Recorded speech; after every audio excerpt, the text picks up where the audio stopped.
นาต้นคณะเอาครับสาธุครับสาธุอนุโมทนานะครับตอนนี้มีต้นสลากนะครับที่เอามาให้หอมเนาะจากคณะสัทธาคุณตั้มก็กำลังนำเอาเส้นนะครับที่เอาไปแจกคือกับท่านคณะสัทธามาขึ้นเส้นกล้วยสลากนะครับต้องขึ้นเส้นกล้วยสลากก่อนที่จะเอาใส่บาตรแล้วก็ให้พระสงฆ์ท่านจับฉลากนะครับว่าปุญญาปารมีทานที่ได้เตรียมไว้นั้นจะตกอยู่วัดวาอารามตังใดอันนี้ก็ถือว่าเป็นงานบุญใหญ่กว้างนะครับเพราะฉะนั้นตอนนี้นะครับก็ได้มาเอกพันธ์กันทวังนะครับมีคุณเอก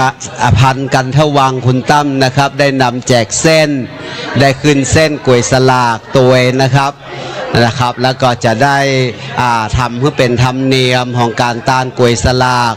วันนี้มีเจ้าภาพพิเศษมาร่วมอนุโมทนาจากภาควิชาต่างๆตัวนะครับก็ขออนุโมทนาสาธุใน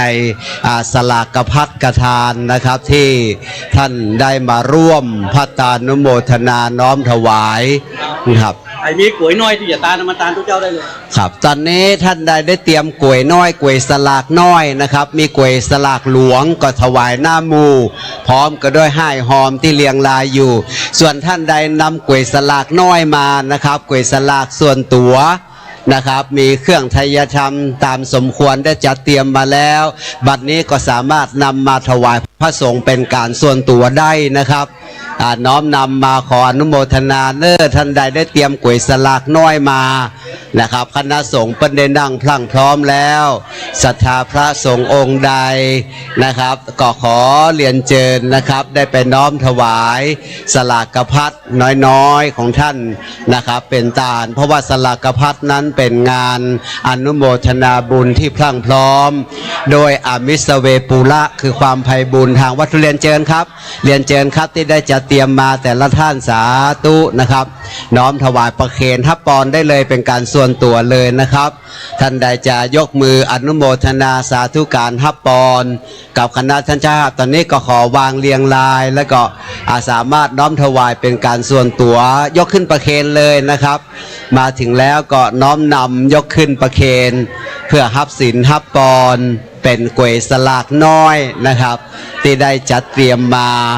นะครับมีเครื่องสักการะเครื่องกินเครื่องตาลนะครับมีต้นมีสมัยก่อนมีอ้อยมีพืชพันธุ์ธัญญาหารนะครับมีของข้าวของหวานและรวมไปถึงสังฆทานอันประกอบไปด้วยเครื่องใจของคณะสงฆ์ทุกเจ้าก็จะได้กระทำปั้มเป่งนะครับวันนี้เขามีการทำบุญสืบชะตาสะเดาะเคราะห์สืบชะตานะครับห้องขวัญตัวนะครับก็ท่านอาจารย์เฉลิมเวชซึ่งจะเป็นพ่ออาจารย์นะครับเก้ากันของมหาวิทยาลัยเชียงใหม่ได้เมตตาคุณนาอินดูคณะมนุษยศาสตร์นะครับได้มาน้อมนำเพื่อที่จะห้องขวัญอันไพเราะสืบสานตำนานแบบล้านนาของเฮานะครับช่วงนี้กำลังอยู่ในช่วงการจัดเตรียมนะครับขั้นตอนวิธีการทางพิธีกรรมต่างๆคือพรั่งพร้อมบริบูรณ์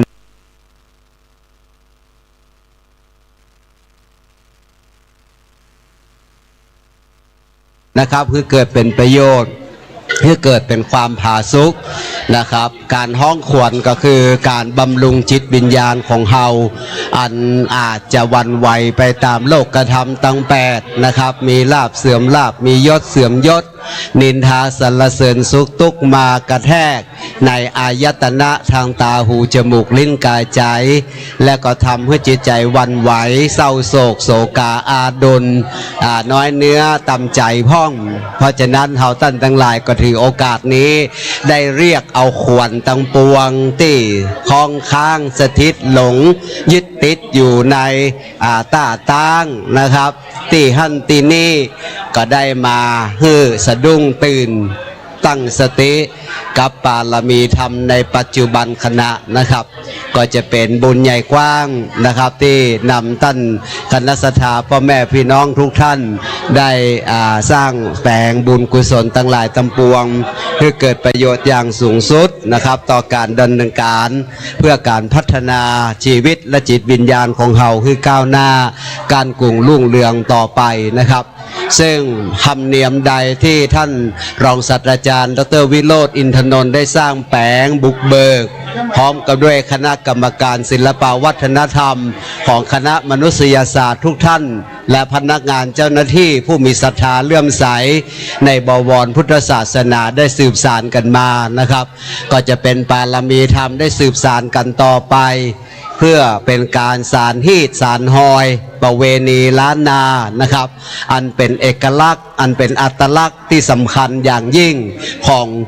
จิตใจของคนในระบบนิเวศวัฒนธรรมล้านนาเฮานะครับเพราะฉะนั้นวันนี้ก็ถือว่าเป็นการประชุมชุมนุมนะครับในการปั้มเป็นบุญครั้งใหญ่ครั้งหนึ่งของคณะมนุษยศาสตร์เรียนเชิญนะครับท่านใดมีสลากนะครับน้อยก๋วยน้อย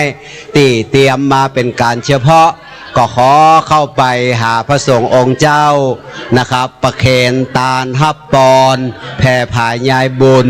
ไปฮื้อแก่ญาติสาปงสาพี่น้องอันเป็นปิยชนที่รักทั้งหลายตำปวงได้นะครับเพื่อเกิดเป็นประโยชน์อย่างสูงเลยนะครับอันนี้ก็ถือว่าเป็นบุญใหญ่กว้างเป็นบารมีนะครับอันนี้ขอถ่ายรูปกับถ่ายรูปผมเป็นบรรยากาศเลยก็ได้ครับอันนี้ก็ถือว่าเป็นบุญญาปารมีใหญ่เป็นการปั้มเป่งนะครับหรือการสั่งสม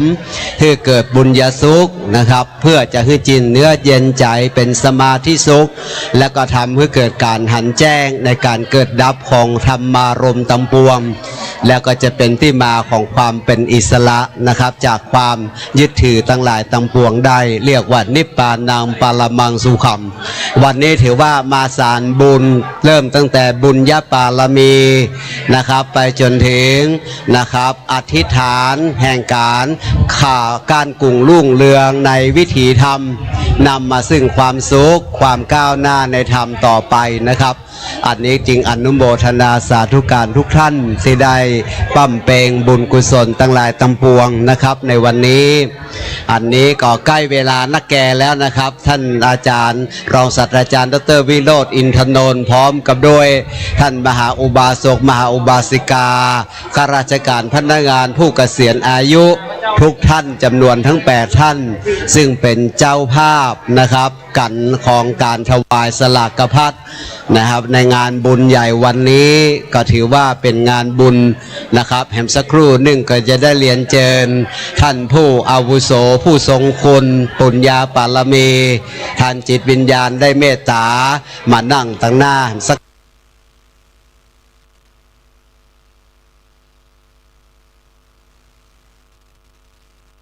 กรรมหนึ่งก่อนนะครับแล้วก็จะพร้อมเต้ธรรมเต้ธรรมศาลาการลิกวิจัยสูตรนะครับซึ่งเป็นธรรมล้านนานะว่าด้วยอานิสงส์แห่งการปั้มเป่งปุญญาปารมีธรรมนะครับท่านพระอาจารย์ได้เดินทางมาจากวัดผาบองตัวยนะครับอนุโมทนาท่านพระครูนะครับได้เดินทางมาครับนะครับอันนี้จากวัดมะขามหลวงนะครับอำเภอจากวัดมะขามหลวงสันปะตองนะครับท่านอาจารย์ท่านพระครูนะครับจากวัดผาบองเป็นนักเทศน์นักเผยแพร่ธรรมมี Facebook ออกตลอดทุกวันเวลานะครับก็ได้เผยแพร่พระสัทธรรมคำสอนทั้งทางด้านสื่อสารมวลชนต่างๆมาโดยตลอดเวลานะครับบัดนี้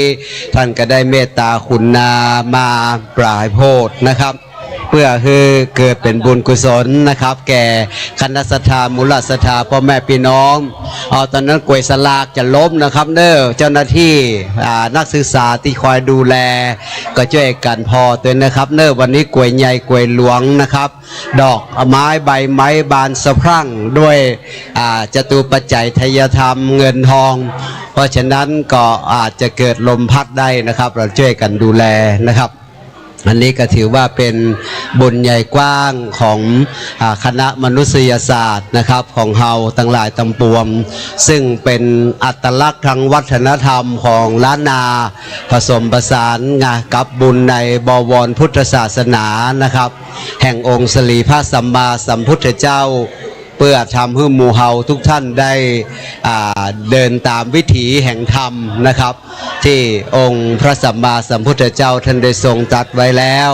เป็นบุญใหญ่กว้างเป็นกุศลอันยิ่งเป็นบารมีอันงอกงามนะครับและนี่ก็ถือว่าเป็นงานบุญใหญ่แท้ๆนะครับมีพระเดชพระคุณท่านพระครูนะครับอุดมธรรมธิราชนะครับเนาะจากวัดสันปยางครับเป็นครูบาอาจารย์นะครับขอท่านรองศาสตราจารย์ดร.วิโรจน์อินทนนท์และก็เป็นของผมด้วยนะครับได้ไปเรียนโรงเรียนสันปยางวิทยาคมนะครับสันปยางน้องแม่แต่งนะครับเป็นบุญกุศลใหญ่กว้างที่ได้เดินทางมา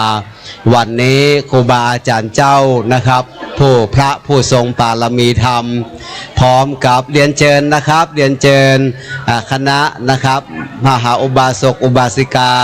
ข้าราชการพนักงานเจ้าหน้าที่ผู้เกษียณอายุนะครับทุกท่านได้มานั่งตั้งหน้านะครับได้มาพร้อมที่จะฮับขวัญนะครับเรียกขวัญขอเรียนเชิญคุณอ้ายปราโมทนะครับเรียนเชิญนะครับเรียนเชิญคุณอ้ายปราโมทมาร่วมนะครับด้านหน้าเลยนะครับเพื่อที่จะได้เตรียมความพร้อมในการเริ่มต้นพิธีกรรมในตามพระพุทธศาสนาของเฮานะครับอันนี้ก็ถือว่าเป็นงานบุญใหญ่แท้ๆเลยนะครับภาพบรรยากาศเช่นนี้หาได้ยากยิ่งนะครับที่เป็นสายใยแห่งความรักความผูกพันเนาะของคณะมนุษยศาสตร์นะครับที่มีต่อท่านผู้ทรงคุณูปการะต่อคณะมนุษยศาสตร์นะครับอันเป็นที่ประจักษ์ด้วยปุญญาบารมีและกุศลคุณงามความดีอันใหญ่กว้างนะครับบัดนี้ก็ได้เวลาที่เราจะใกล้เข้าถึงวิธีนะครับแห่งการปั้มเป็นบุญนะครับสักครู่หนึ่งนะครับจากว่าความพรั่งพร้อมบริบูรณ์เนาะของการที่เฮาท่านทั้งหลายได้เดินทางมานะครับจากเฉลิมเวชนามสกุลเฉลิมเวชอุปธรรมอ๋อครับยิ่งใหญ่วันนี้ท่านพ่ออาจารย์เฉลิมเวชอุปธรรมนะครับปรมาจารย์ด้านพิธีกรรมล้านนาของมหาวิทยาลัยเชียงใหม่ได้เมตตาเดินทางมานะครับเป็นเจ้าพิธีในการห้องขวัญสืบชะตานะครับและก็นำนะครับประกอบพิธีนะครับเพื่อความเป็นสิริมังคละมงคลแก่นะครับคณะท่านเจ้าภาพแก่คณะมนุษยศาสตร์นะครับโดยมีท่านคณบดีคณะมนุษยศาสตร์นะครับท่านผู้ช่วยศาสตราจารย์ดร.ระวีจันทร์ส่อมนะครับพร้อมกับด้วยคณะผู้บริหารนะครับคณาจารย์เจ้าหน้าที่บุคลากรทุกฝ่ายนะครับที่ได้มาร่วมจะฮับศีลฮับปอนฮับบุญฮับกุศลกันในเจ้าวันนี้นะครับซึ่งประเพณีตาลกล้วยสลากนี้ถือว่าเป็นประเพณีล้านนาที่ได้ยึดถือกันมาเมินนานนะครับมีการจัดเตรียมกันไว้ขอเรียนเชิญท่านพ่ออาจารย์เฉลิมเวชอุปคัมภ์นะครับอุปธรรมนะครับที่ได้เมตตาเรียนเชิญ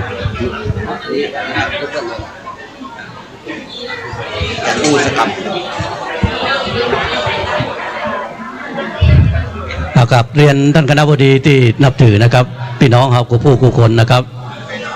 ครับพอดีว่ากำแรกว่าเราทำบุญกุวันพุธอยู่แล้วนะครับเนาะจะทำบุญนะครับจะตานวันพุธนี้นะครับ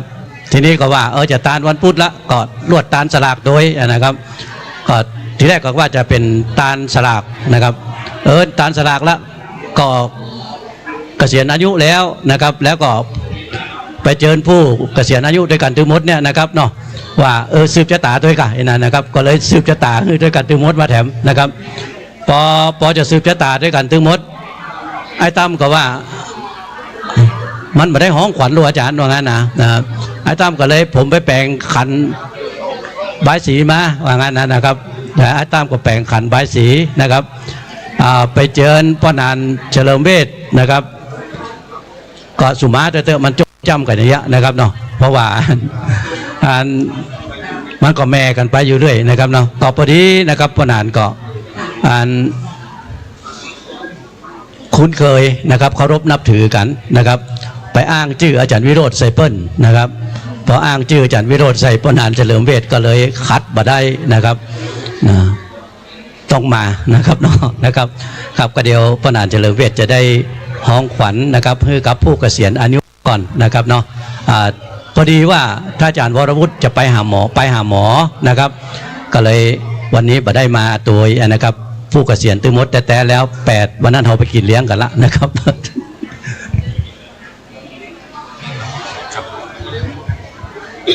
ผมรบกวน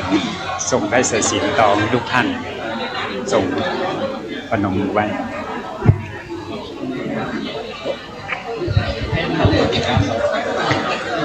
ครับขอกราบน้อมนมัสการพระสงฆ์สมณาจารย์ทุกรูปผู้เจริญในสมณคุณ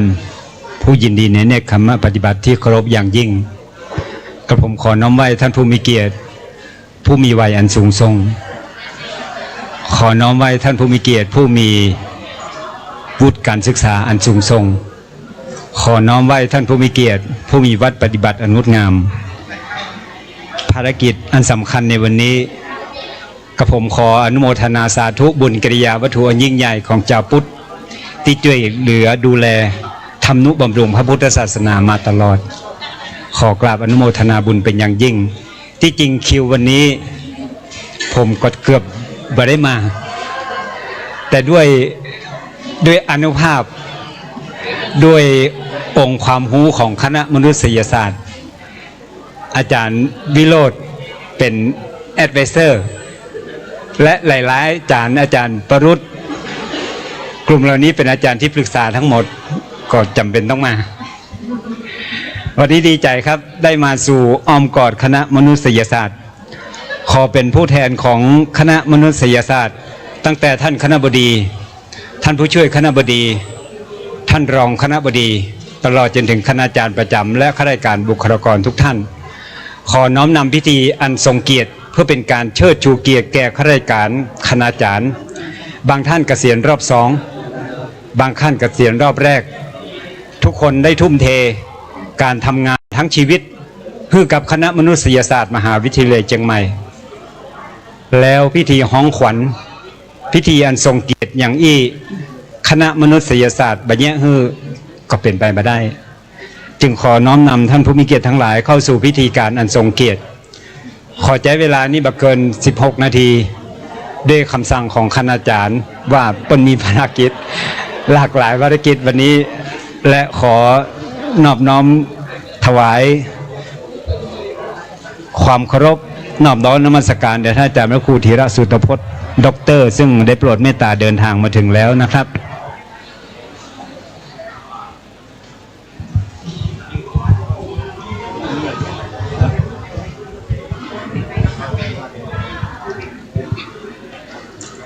สัมพุทโธทีปทังเสโธนิสินโนเจวะมัชชิเมโกนทัญโยบุพภาเคจาคเนจักสโปสาลีปุตโตจะทักขิเนหเรติเยอุบาลีจะปัจฉิมเมจิอนันโทพยเพจะขวัมปติโมคคลโนจะอุตเลอิสาเนปิจะหูโลอิเมโคมังคลาพุทธาสเพอิทาปฏิทิตาวันทิตาเตอัมเหหิตกริหิจะปูชิตาเอเตสังอนุภาเวนะสัพพโสธิภวันตุโนขออังการอาราธนาบทพระคาถาพระอรหันต์8 ทิศได้เป็นพระบริตที่คอยคุ้มครองผู้เกษียณอายุราชการของคณะมนุษยศาสตร์ประจำปี 2568 ตลอดจนถึงท่านผู้มีเกียรติทั้งหลายคณะผู้บริหารทุกคนทุกท่านอายังวุจติศิริวิชโยนามะมหาเทโลอุตมะศิโลนรเทวิหิปูชิโตโสระโหปัจจยทินังมหาลาภาพวันตุเตอหังวันทามิศิรสาหังวันทามิสัพพทาหังวันทามิสัพพโสขออังการอาราธนาบทพระคาถาปูจาครูบาเจ้าศรีวิจัยอริยสงฆ์ที่เราทั้งหลายให้ความเคารพนอบได้เป็นพระบริตที่คอยคุ้มครองท ท่านผู้มีเกียรติทั้งหลายในอาณาบริเวณแห่งนี้เพื่อได้มีอายุมั่นขวัญยืนได้อยู่เย็นเป็นสุขปัญจมเลชิโนนโทปโตสัมโพธิมุตตมังจตุสจังปกาเสสิธรรมจักังปวัตตยิ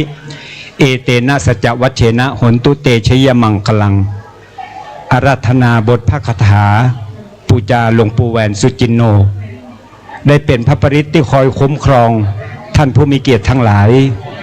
ได้จำเริญไปด้วยยศถาบรรดาศักดิ์อำนาจเงินตราบารมีและที่รักอหังวันทามิพรหมจักกังอจริยังนามะโยสันหวโจสัจจวัทีอรัญญวสีพรหมวิหารีสุปฏิปโนภควโตขออังกาศอาราธนาบทพระคาถาครูบาเจ้าพรหมมาพรหมจักโกวัดพระพุทธบาทตากผ้าได้เป็นบทพระคาถาที่คอยปกห่มท่านผู้มีเกียรติทั้งหลายได้อยู่เย็นเป็นสุขตั้งแต่บัดนี้เป็นต้นไป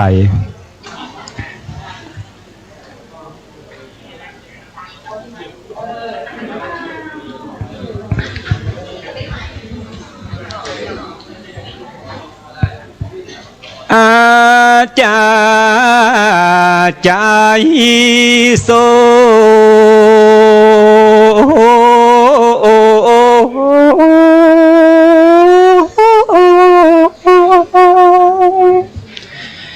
อาจาใจโยอาจารย์ในวันนี้ก็มาเป็นวันดีสีใสบ่เศร้าก่อนจะเรียกเอาขวัญผู้เกษียณคณะมนุษยศาสตร์มหาวิทยาลัยเจียงใหม่ว่ามา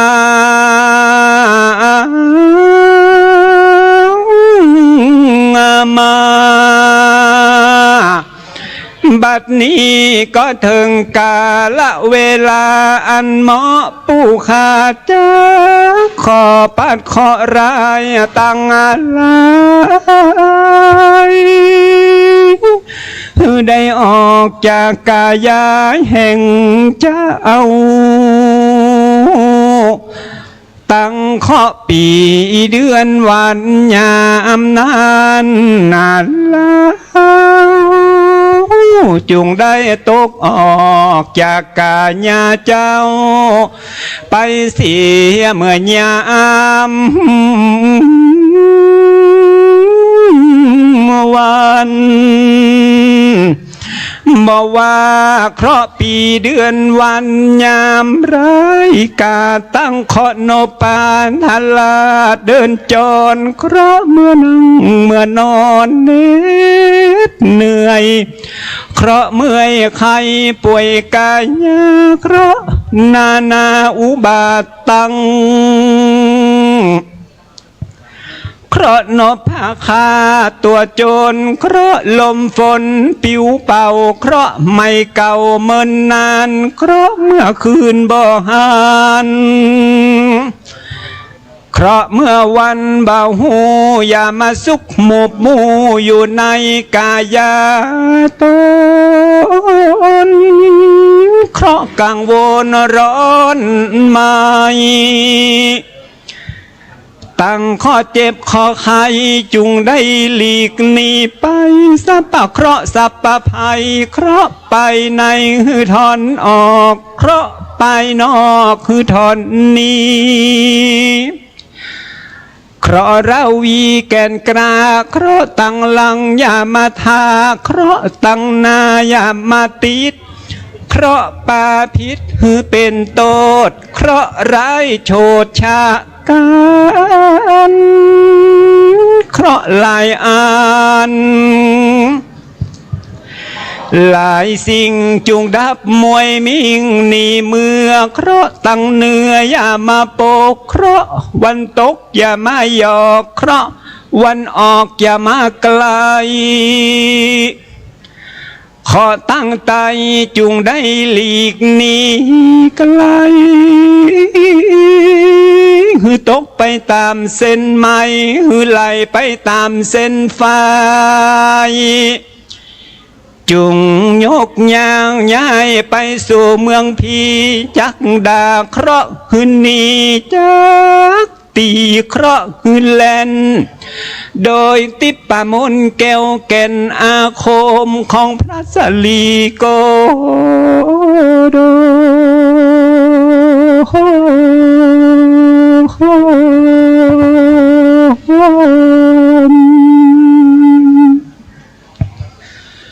โต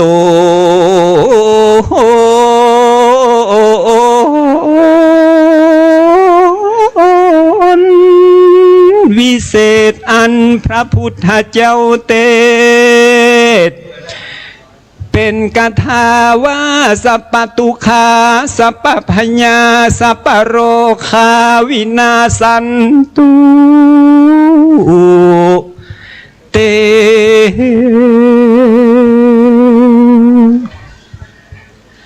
มังกลาเสโทมังกลาใจโยมังกลาสัมปูโตอาจาใจโยอันจะในวันนี้ก็หากเป็นวันดีเป็นวันสลีอันล้ำเลิศเป็นวันพระเสติมีมาโหราอาจารย์เจ้าตั้นตั้งหลายก็มาจอยกันลงฟ้าตีแสงเรียบเรียงไว้ได้เศษ4 5 6 2ลายยามกองเข้ามาใส่กระสัมว่าใดวันดี12 ราศีก็มาอยู่เลิกเป็นวันอุตมฤกษ์อันใหญ่เป็นวันมีใจยามโปรดเป็นวันปนรอดจากภัยยาพ้นจากโรคาเปียที่อุบาทก็มาขายหนีไกวันเม่งก็มาหมดใส่วันไตก็มาหมดโปรดเป็นวันยอดแห่งวันพญาวันจะขอเรียกเอาขวัญ32 ขวัญ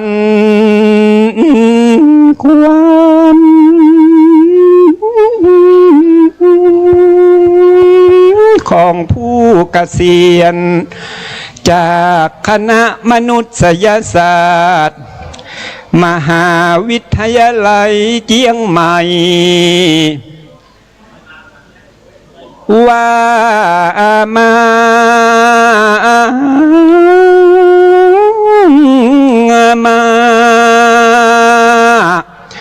ขวัญของรองศาสตราจารย์ดร.วิโรจน์อินทนนท์รองศาสตราจารย์หทัยวันชัยกุลผู้ช่วยศาสตราจารย์ดร.ปนัดดาเลิกเปลี่ยนอาจารย์ดร.วรวุฒิอึ้งไพศาลกุลผู้ช่วยศาสตราจารย์ดร.ชลาทิพย์วสุวัฒน์คุณศิวันวันติกิจเจริญกุลคุณปราโมทย์อาศัยอาสากิจคุณอนนท์สิงห์โทราชว่ามา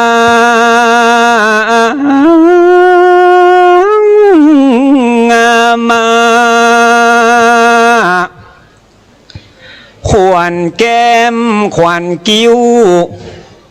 ขวัญดังขวัญปากขวัญหูและขวัญตา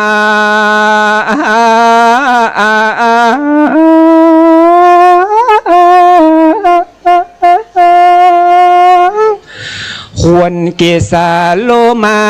นะขาทันตาตาโจมังสังหอควันหลังไหลเลนิ้วมืององควันสองบาทเบื้องเดินเต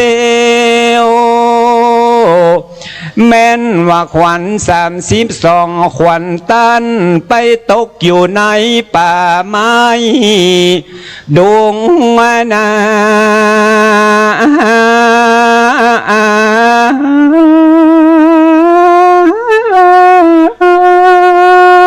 ไปตกอยู่ในอรัญญาในป่าเถื่อนถ้ำจะอยู่บนบกหรือจักตกอยู่ในน้ำขุนเขาขอดห้อยขี้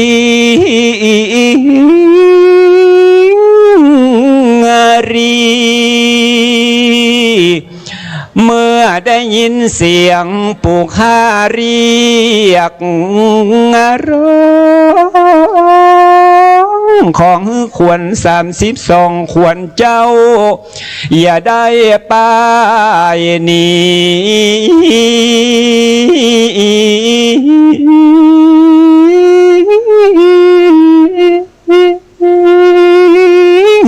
ปีกปอกมา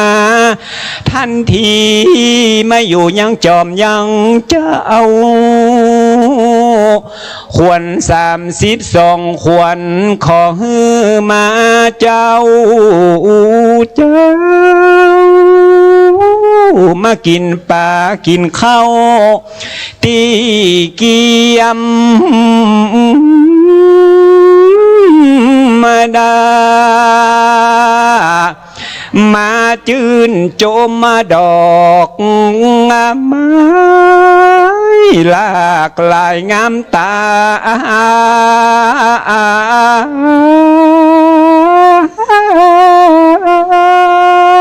ดอกไม้นามีหลายบ่อน้อยดอกเอื้องกุหลาบตะล้อมเกตถวานำมาเน็บแนบมาห้อยขวัญ32ขวัญตันมาเจอ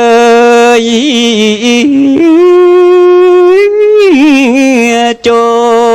มมากินข้าวกินน้ำมากินข้าวต้มและข้าวหนม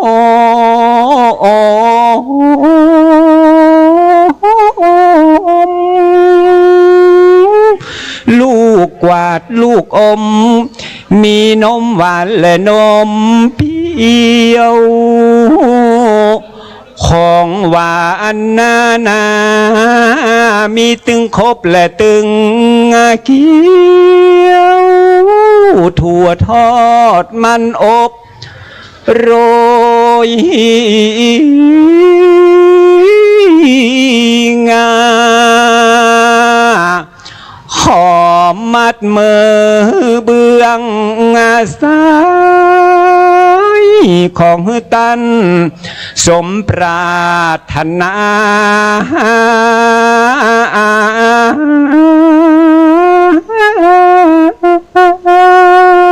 หายจากโรคภัยนาอายุติขายิ่งมัน60 ปี70 ปี80 ปี90 ปีฮือเจริญรุ่งเรืองไปนั้นสมหวังสมใจไม่เติมขอมัดมือเบื้องขวาไว้ของตันอย่าได้เศร้าโศกมอง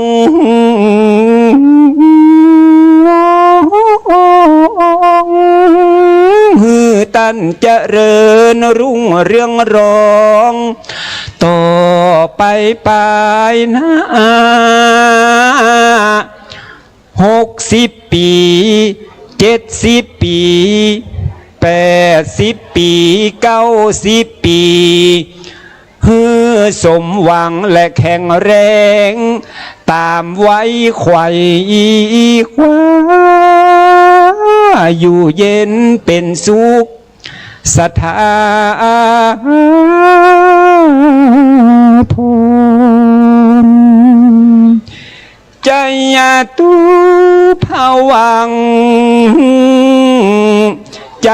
ยะมังกะลัง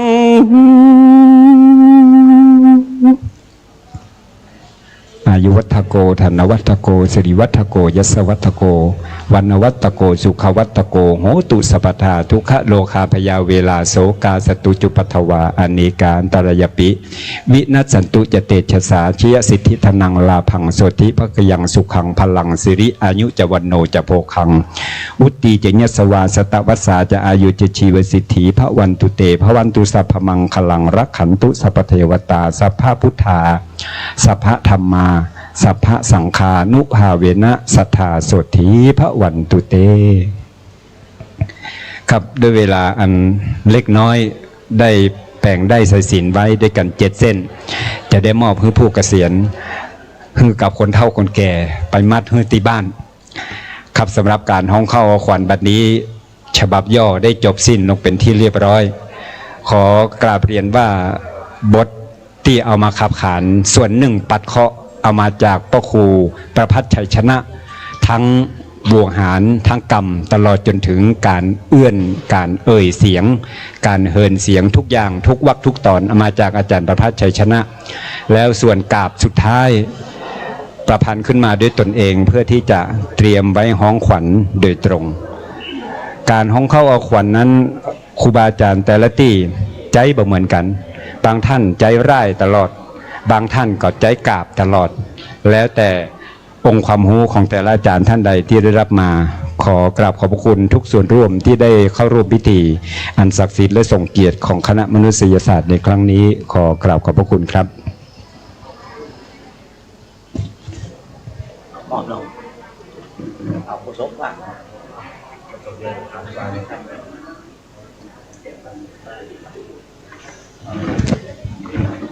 ต่อไปคือใบพระหับสิน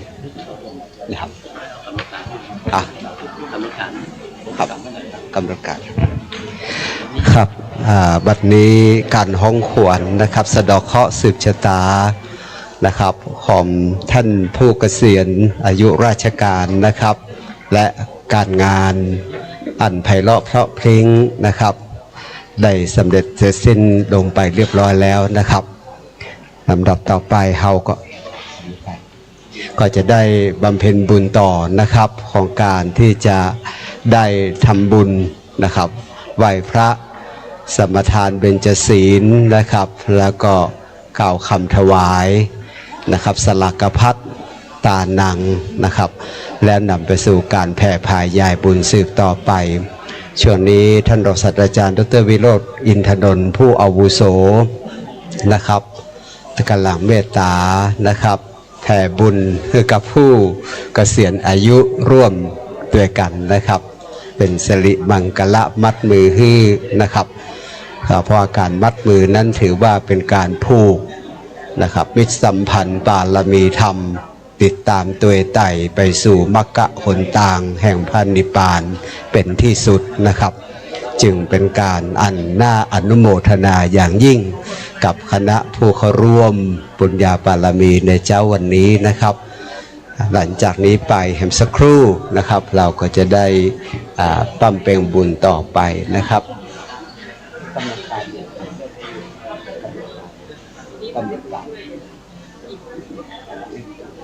ที่อาจารย์เวทขอที่อาจารย์เวทขอครับอันนี้ก็ถือว่าเป็นบุญใหญ่นะครับตอนนี้เรามัดมือสักครู่หนึ่งนะครับแล้วก็จะได้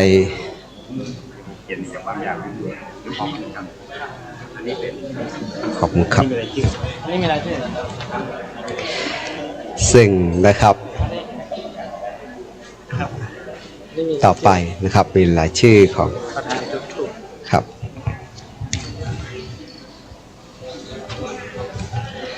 ต่อไปเราก็จะได้เตรียมเข้าสู่พิธีการนะครับทำบุญสลักพัดนะครับต่างๆอยู่ในเลยนี่จะคอยแถมไม่จับจะตาก่อนเดี๋ยวก็วันไหนที่จะตาจะตาแล้วครับต่อไปนะครับท่านพระอาจารย์เฉลิมเวชอุปถัมภ์ก็จะนำคือหมู่เฮาทุกท่านได้ร่วมกันในการทำบุญสืบชะตานะครับตามกำหนดการต่อไปครับขอบคุณอาจารย์ส่งเสริมครับครับในโอกาสนี้จะขอนำท่านผู้มีเกียรติทั้งหลายเข้าสู่พิธีการ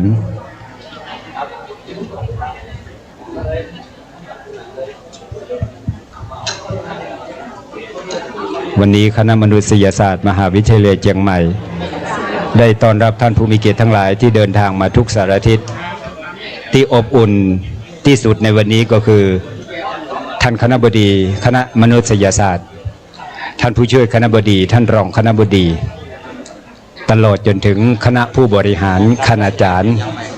ข้าราชการบุคลากรทุกคนน้องๆนักศึกษาที่น่าฮักทุกท่าน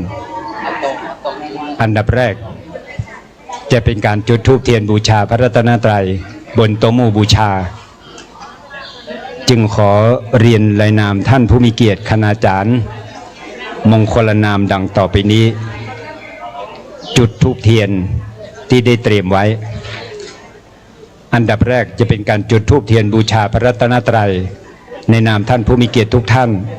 ขอกราบเรียนเชิญท่านผู้ช่วยศาสตราจารย์ดร.ระวีจันทร์ส่องท่านคณบดีคณะมนุษยศาสตร์มหาวิทยาลัยเชียงใหม่ได้นอบน้อมอธิษฐานจิตจุดธูปเทียนบูชาพระรัตนตรัยบนเครื่องโต๊ะหมู่บูชากราบเรียนเชิญทุกท่านอธิษฐานจิตประนมมือขึ้นพร้อมกัน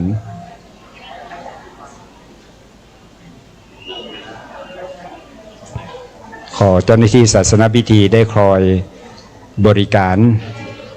ขณะที่ท่านผู้มีเกียรติได้จุดเทียนแต่ละเล่มซึ่งเทียนในวันนี้จะมีแต่กันหลายๆเล่ม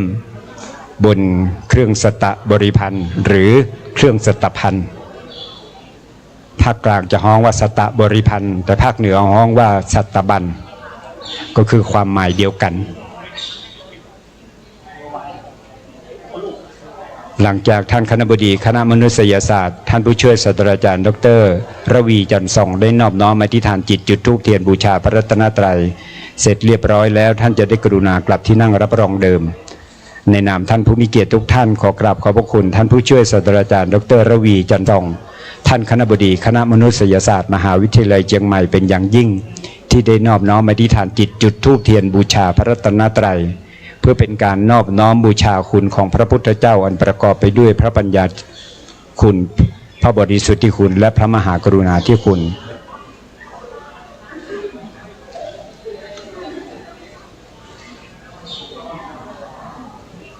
ขออานิสงส์และอานุภาพของท่านผู้มีเกียรติทั้งหลายที่ได้แสดงถึงความเคารพนอบน้อมต่อพระผู้มีพระภาคอรหันตสัมมาสัมพุทธเจ้าผู้แสวงประโยชน์อันยิ่งใหญ่เสร็จแล้วท่านประธานในพิธีจะได้กรุณากลับที่นั่งรับรองเดิมขออานิสงส์และอานุภาพของท่านผู้มีเกียรติทั้งหลายที่ได้แสดงถึงความเคารพนอบต่อพระธรรมสูงสุดในศาสนานี้ที่พระพุทธองค์ทรงตรัสไว้ดีแล้วขออานิสงส์และอานุภาพของท่านผู้มีเกียรติทั้งหลายที่ได้แสดงถึงความเคารพนอบต่อพระสงฆ์หมู่ใหญ่ผู้มีศีลและทิฏฐิอันงดงามจงได้ส่งเสริมดลบันดาลให้ท่านผู้มีเกียรติทั้งหลายได้เจริญรุ่งเรืองในยศถาบรรดาศักดิ์อำนาจเงินตราบารมีและที่รักลำดับนี้จะเป็นการจุดเทียนสืบชะตาที่สัตบันเทียนบนเล่มสุดขอได้รับเกียรติจากท่านรองศาสตราจารย์ดร.วิโรจน์อินทนนท์ภาควิชาปรัชญาและศาสนาครับ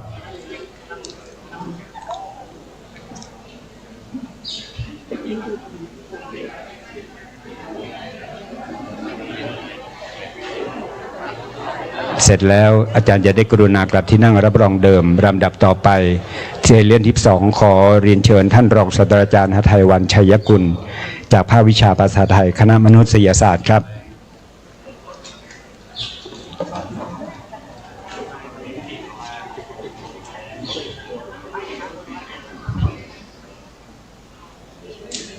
เตียนเล่มที่สองด้านซ้ายบัดนี้ท่านรองศาสตราจารย์หไรวันชัยกุลได้นอบน้อมอธิษฐานจิตจุดต่อไปเทียนเล่มที่สองด้านขวาท่านรองศาสตราจารย์ดร.ปนัดดาเลิกเปลี่ยนครับจากภาควิชาภาษาไทยคณะมนุษยศาสตร์มหาวิทยาลัยเชียงใหม่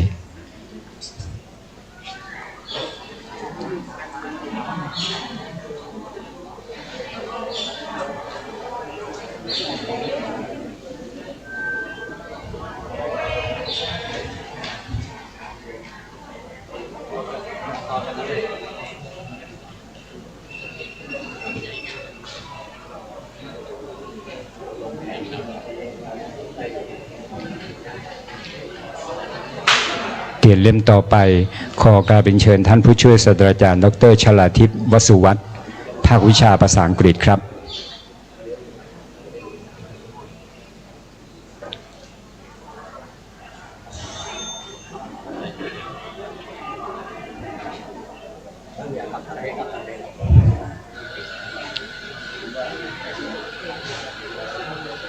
เปลี่ยนเล่มที่5เรียนเชิญคุณศรีวันติกิจเจริญกุลสำนักงานคณะมนุษยศาสตร์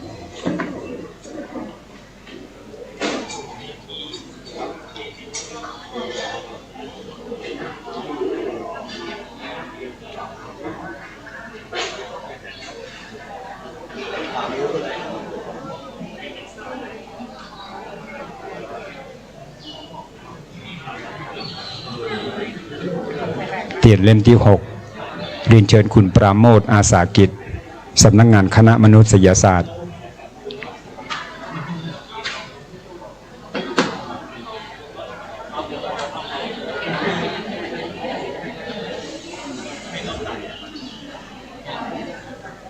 เตียนเล่มที่7เรียนเชิญคุณอานนท์สิงห์โทราชสำนักงานคณะมนุษยศาสตร์การมีส่วนร่วมของท่านผู้มีเกียรติทั้งหลายในวันนี้เป็นความสามัคคีของคณะมนุษยศาสตร์มหาวิทยาลัยเชียงใหม่ภายใต้การดูแลของท่านรองศาสตราจารย์ดร.ระวีจันทร์ส่องลำดับต่อไปจะเป็นการจุดเทียนแถม4เล่มซึ่งตั้งอยู่ข้างโต๊ะหมู่บูชาด้านขวามือของท่านนะครับจึงขอเรียนเชิญคณาจารย์และเจ้าหน้าที่บุคลากรนามมงคลดังต่อไปนี้ท่านที่1ขอเรียนเชิญอาจารย์อนัญญารัตนประเสริฐภาควิชาการท่องเที่ยวครับเล่มที่2ขอเรียนเชิญท่านผู้ช่วยศาสตราจารย์ดร.นันทวันม่วงใหญ่ภาควิชาการท่องเที่ยวครับ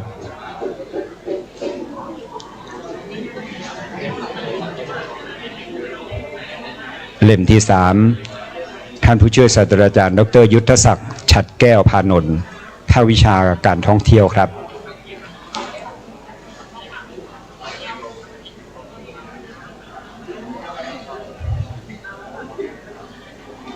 เล่มที่4ท่านผู้ช่วยศาสตราจารย์ดร.พิมพ์ชนกเครือสุคนภาควิชาจิตวิทยาครับ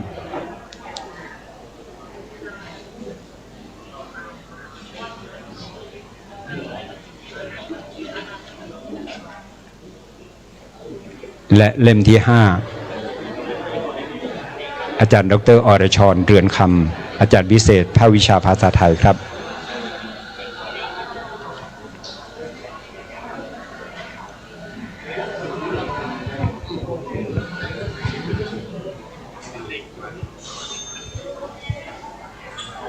เสร็จแล้วอาจารย์จะได้กรุณากลับที่นั่งรับรองเดิมลำดับนี้ท่านผู้มีเกียรติทั้งหลายจะได้พร้อมใจกันตั้งกัลยาณจิตเปล่งวาจากล่าวคำนอบน้อมปูจาพระรัตนตรัยไหว้พระสมทานเบญจศีลตามลำดับเพื่อจะได้ประมวลกุศลผลบุญที่เราทั้งหลายได้ตั้งใจกระทำบำเพ็ญในภาคเช้าในวันนี้ก็เกิดสภะสิริมงคลกับตนตัวท่านผู้มีเกียรติทั้งหลายและครอบครัวบัดเต้าแต่นั้นหมู่เฮาทั้งหลายจักอธิษฐานจิตขอบุญกุศลทั้งหมดทั้งปวงขอคุณความดีทั้งหมดทั้งปวงที่เราทั้งหลายได้กระทำในวันนี้และทุกวาระที่ผ่านมาน้อมอุทิศแด่บุรพาจารย์บรรพชนผู้มีพระคุณของหมู่เฮาทั้งหลายอิมินาสการเรนาพุทธังอภิปูชยามาอิมินาสการเร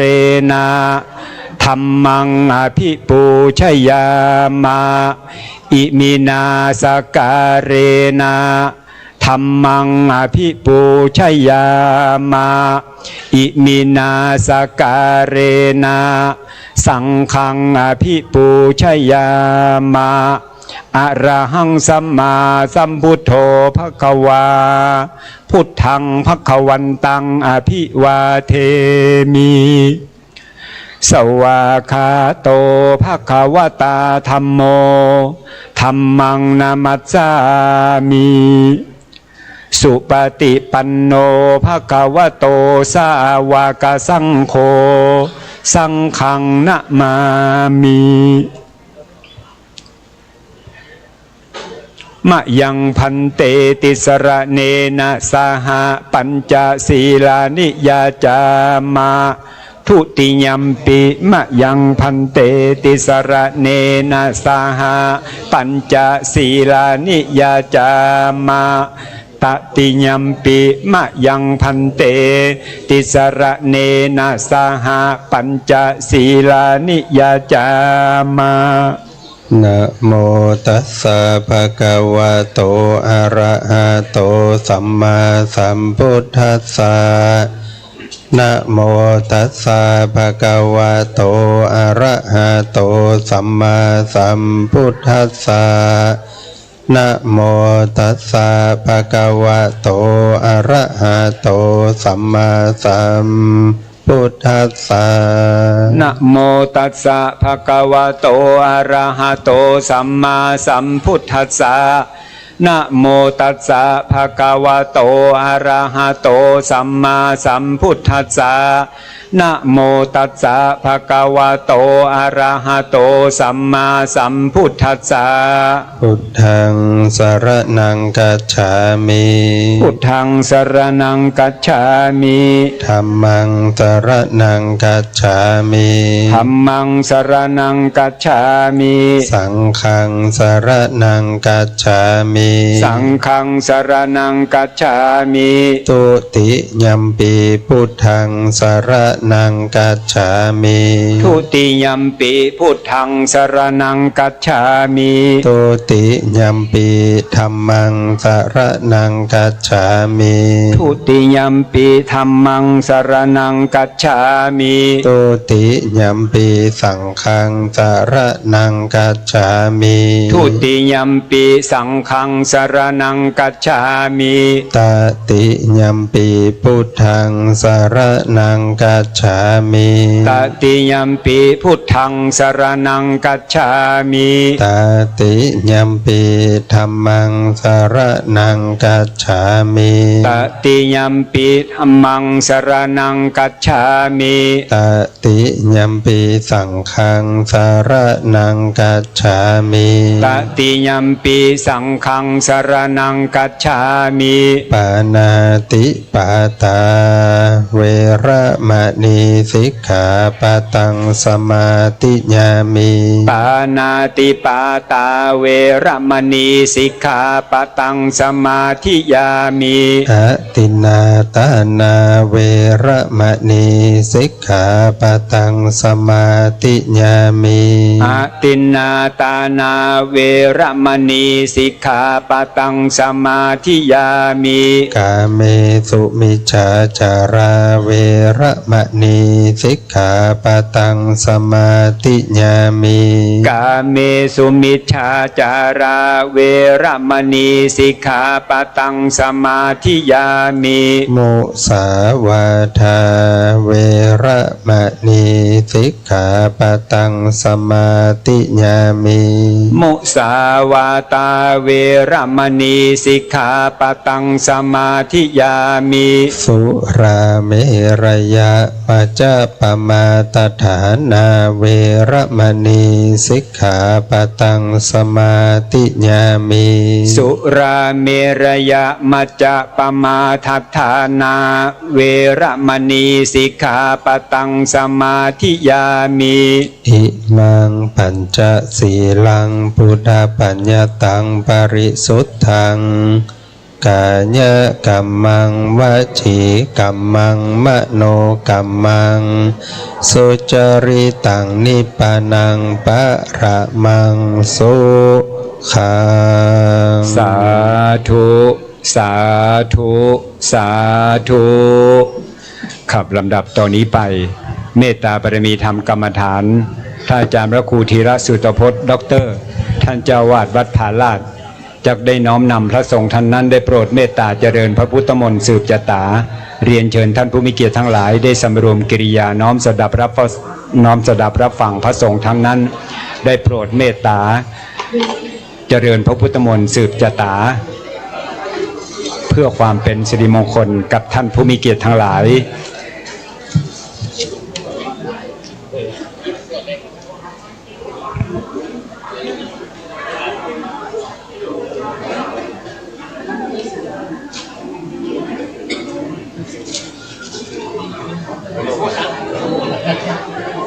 ในวันนี้คณะมนุษยศาสตร์ต้องขอกราบขอบพระคุณทุกส่วนร่วมในการประกอบพิธีในครั้งนี้ผู้เตรียมเครื่องสืบจตาเตรียมบริบทของพิธีในวันนี้คือมันครบถ้วนและสง่างามสมเกียรติสมศักดิ์ศรีของคณะมนุษยศาสตร์วิปติปฏิภาหายาสัพพสัมปติสิทธิยาสัพพทุกขวินาศายาปริตังพลูธรรมังคะลังวิปติปฏิภาหายาสัพพสัมปติสิทธิยาสัพพพยวินาศายาปริตังพลูธรรมังคะลังวิปติปฏิภาหายาสัพพสัมปติสิทธิยาสัพพโรคะวินาศายาปริตังพลูธรรมังคะลังสักเคกาเมจะรูเปคิริสิขารตเตจันตริเควิมาเนทิเปรัตเถจะคาเมตรุวันนะคหเนเกหะวันทุมหิเขเตภูมิมาธาทโยจตุโลกะปรราชายมราชาอินโทเวสุวรรณราชาอริยเมตโยโพธิสักกาวกาทโยอริยสาวกา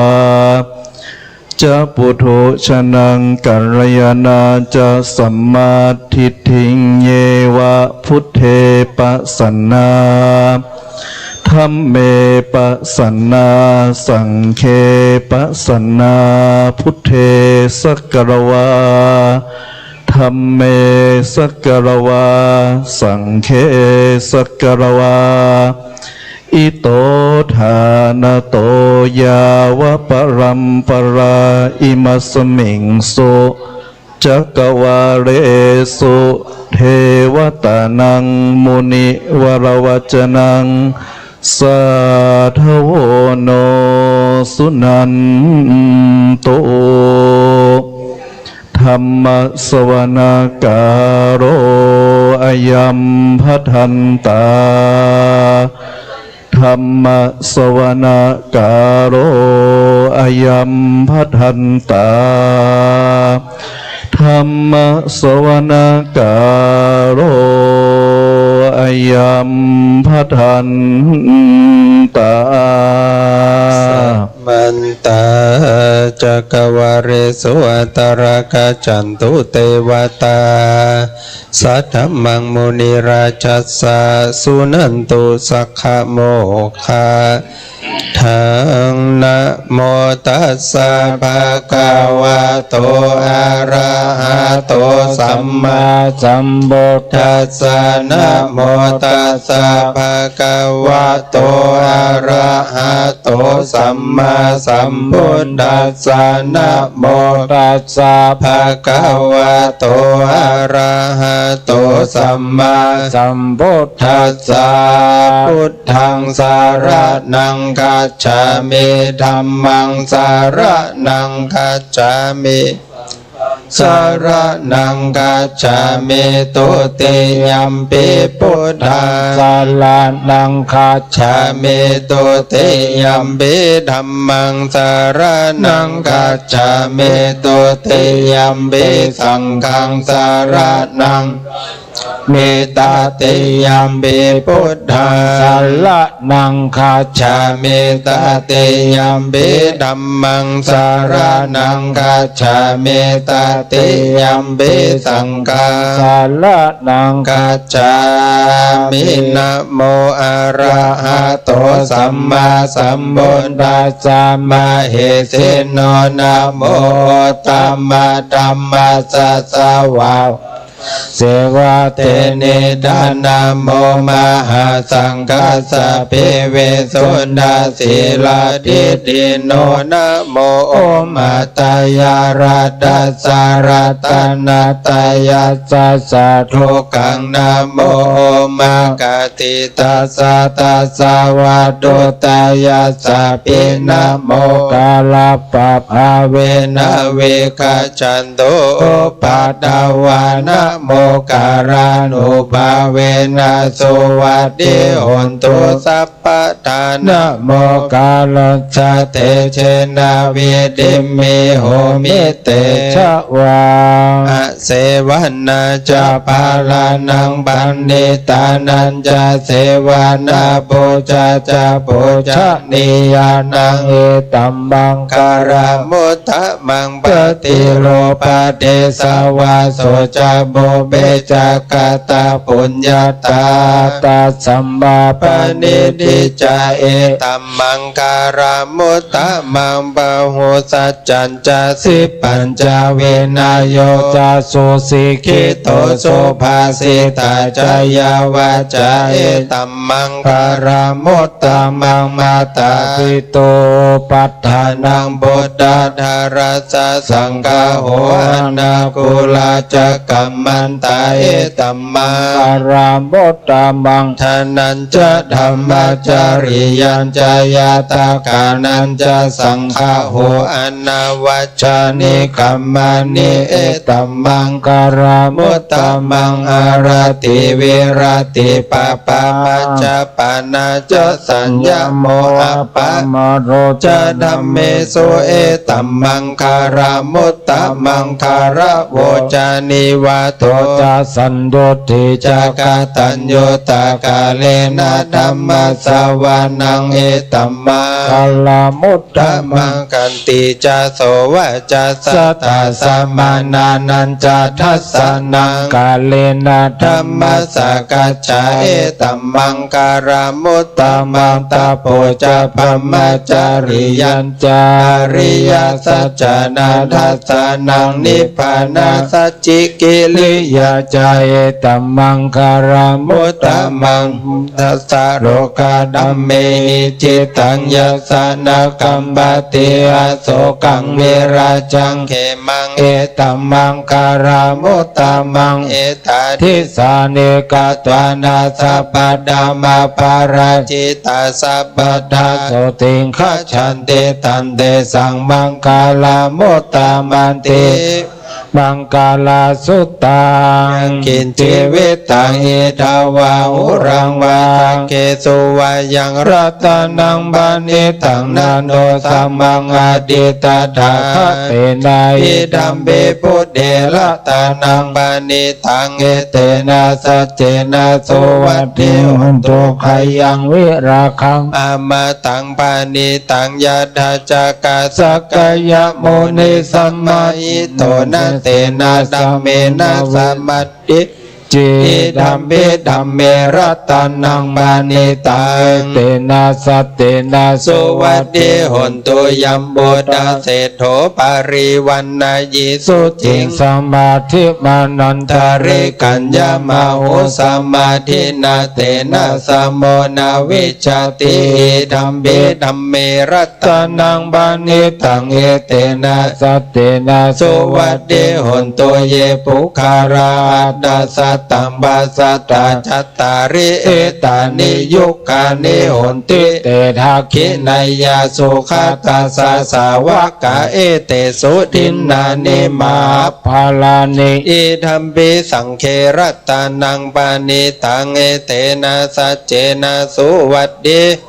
เยสุปยุตตามนาสัทธันเหนานิกาเมโนโคตมัสสัสนาเมเตปฏิปตามาตังวิไกหารัตถามุทานิโพติงบุญชะมานาอิดัมเบสังเกรตานังบานิตังเอเตนะสัจเจนะโสวัดดีหนตุขีนังโบรานังนวันนาติสัมภาวังวิรัตจิตายติเกภวัสสัมเบเตขินาภิชาอวิรุณิฉันดานิปันเตติรายะดายัมปฏิโพยธัมเบสังเกรตานังบานิตังเอเตนะสัจเจนะสุวัติหนตุ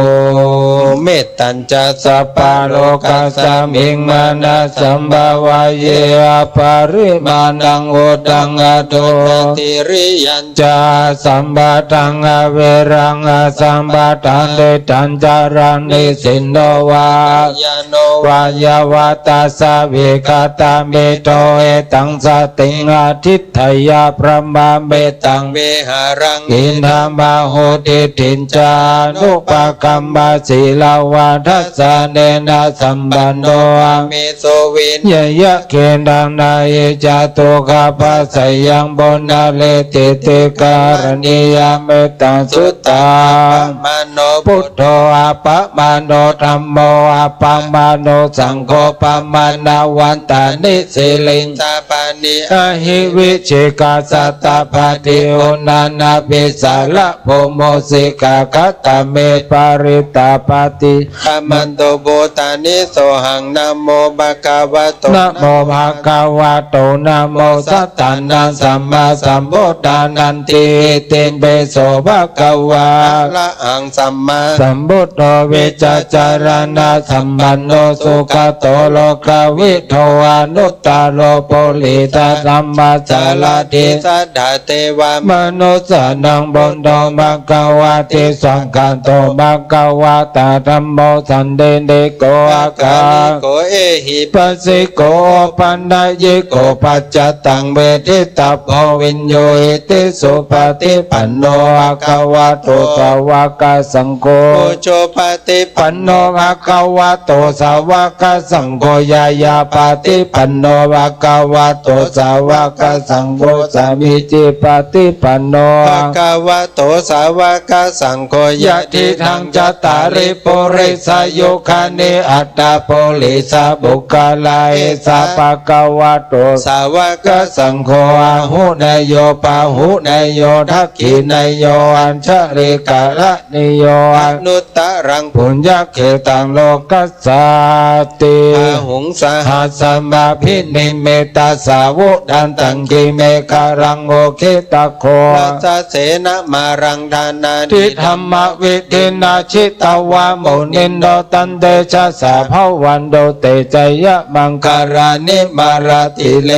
มาบิโยจิตตัสสะภารติงโครัมปนารวะกัมมะกัมมัตตายะขังคันเดโสดันตาเวทินาชิตาวาโมนินโดดันเดชะสาภวะโตเตจยะมังการานินารากิลิงกะชะวะลังอติอัตตะโพตันตาวะกิจักกัมมัสสนิวะสุดารุนันตัมเมตตัมโพเสกเวทินาชิตาวาโมนินโดตันเดชะสาภวะโตเตจยะมังการานิอุคิตกะกัมมาเตอัตตสุดารุนันตังทวันติโยชนะปัฏฐังโคลิมาลาวันตังอิติปิสังกตามโนชิตวาโมนินโดดันเดชะสาภวะโตเตจยะมังการานิกัตวานากัดดาโมดาลังอิวะคพินิยจินจยะดุดาวาจนะจยะกายมัจเจสันเตนะโสมาวิตินาชิตวาโมนินโดดันเดชะสาภวันโตเตจยะมังการานิสัจจังมิหายามาติสัจจก วาเกตุงวาดาปิโรปิตามานังอติอาตาโบตังปัญญาบดีปัจจินิโตชิตวาโมนิโนตันเตจัสสะภวันตุเตจยมังคารานินันโดปันนันดาปุจจคังพุทเตนะเถระพุชเขนะธรรมะปยันโดเอโตปะเทสเวทินาชิตวาโมนินโดดันเดจัสสะภวันตุเตจยมังคารานิดุกาหดิดิจักเขนะโสทัทหัตถังพระมังเบสุนเดโสเตเมเตปะกาภิธานังยานาคเทนะวิเทนะจิตวาโมนิโนตันเดจัสสะภวันตุเตจยมังคารานิเอตปิปุณะจยมังคาลาอัตตกาดาทินนะดินเนสาลเตมาตันดิหิตวานะเนกาวิวิธานิโจปัตตวานิโมขังสุขังอธิขมายานะโลสปัญโยมหาการุณิโกนาโตหิตายะสัพพปานินังปเรตปารามิสัพพปัตโตโอดิมุตตมังเอเตนะสัจวัจเจนะหุนตุเตจยะมังคลังจัยันโตโพธิยาโมเลสกายานังนันเทวัดดันโดเอวังตวังวิจัยโยโหเอจยาสุจยามังคเลอปลาจิตาปลังเกสิเสปตาวิปุกะเรวิเสเกสัปะพุทธานังอาคาปโตปโมทาติสุนักขตังสุมังคลังสุปปะตังโสติตังสุขโนโตสัสุยิตังพระมจาริโสปะทักขินังกายกัมมังวาจากัมมังระดักขินังอมรักขินังมโนกัมมังบานิดิเตปะทักขินาปะทักขินานิกตนาลภัทเถปะทักขิเนตุนิมิตังอวะมังคลัญจโยจามนาโพสกุณาสัสสะโดปะปะกะโหตุสุปินังอาการตังพุทธาภาเวนะวินาสเมนโดยันตุนิมิตังอวะมังคลัญจโยทุสกุณาสัสสะโดปะปะกะโหตุสุปินังอาการตังรูปาเวนะวินาสเมนโดยันตุนิมิตังอวะมังคลัญจโยมัตนาโพสกุณาสัสสะโดปะปะกะโหตุสุปินังอาการตังสังฆานุภาเวนะวินาสเมนโตนัตถิเมสะละนังอัญญังพุทโธเมสะลันดังวาลังเอเทนะสัจวัจเจนะโหนตุเตจยมังคลังนัตถิเมสะระนังอัญญังสะละนังวาลังเอเทนะสัจวัจเจนะโหนตุเตจยมังคลังนัตถิเมสะนังอัญญังสะละนังวาลังเอเทนะสัจวัจเจนะเตจยมังคลังอัตถิโลเกศิลากุณโนสัจจังโสจยโนดายเตนะกหามิสัจกิริยามนุตตรังอวัชิตวธรรมะภรังสาริตวบุพเกชิเนสัจบารมวัสยสัจกิริยามกาสังสติปัคขาปัตนาสติปัตตาอวัญจนามาตาปิตาจนิขันธาชาตเวตาปฏิกัมบาสาสเจกเตไมหังมหาปัจจาริโตทิกิวัชเชสิโสราสกริสานิอุทธกังปัตตวยะธาสิขิเมสาเมสัจปารมิติอินตจตาเทวจตาพมจตามหาพมจตาอิสิจตามหาอิสิจตามุนิจตามหามุนิจตาปุริสัจตามหาปุริสัจตาจักรวัติจตามหาจักรวัติจตาพุทธจตาปัจเจกพุทธจตาอรหันตาสัพพสิทธิวิจจารนังจตาสัพพโรกาจริยานังจตาสัพพโรกาธิปติยานังจตาเอเตนะสัจวัจเจนะตุหังสุวัติหุนโตตุหังสวหายะนะโมนะโมธัมมัสสะนะโมสังฆัสสะไสยะติทังหุโรหุโรสวหายะอินตจตาเทวจตาพมจตามหาพมจตาอิสิจตามหาอิสิจตามุนิจตามหามุนิจตา มหาปุริสจตาจักรวติจตามหาจักรวติจตาพุทธจตาปัจเจกพุทธจตาอรหันตจตาสัพพวิดิวิจจารนังจตาสัพพโรคาจริยานังจตาสัพพโรคาธิปติยานังจตาเอเตนะสัจวะเจนะตุยหังสุวัตถิหุนตุตุยหังสวหายะนะโมพุทธัสสะนะโมธัมมัสสะนะโมสังฆัสสะสยะทีดังปุโรสวหา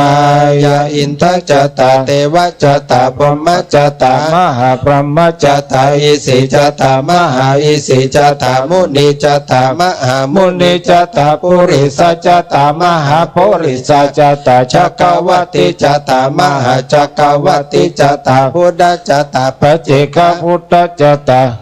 มันตจตาสัพพสิทธิวิชาทานันจตาสัพพโรคาจาริยานันจตาสัพพโรคาจาริยานันจตาเอเตนะสัจวะเจนะตุยังวัตถิหุนตุตุยังสวายะนะโมพุทธัสสะนะโมธัมมัสสะนะโมสังฆัสสะสยะดิดังโห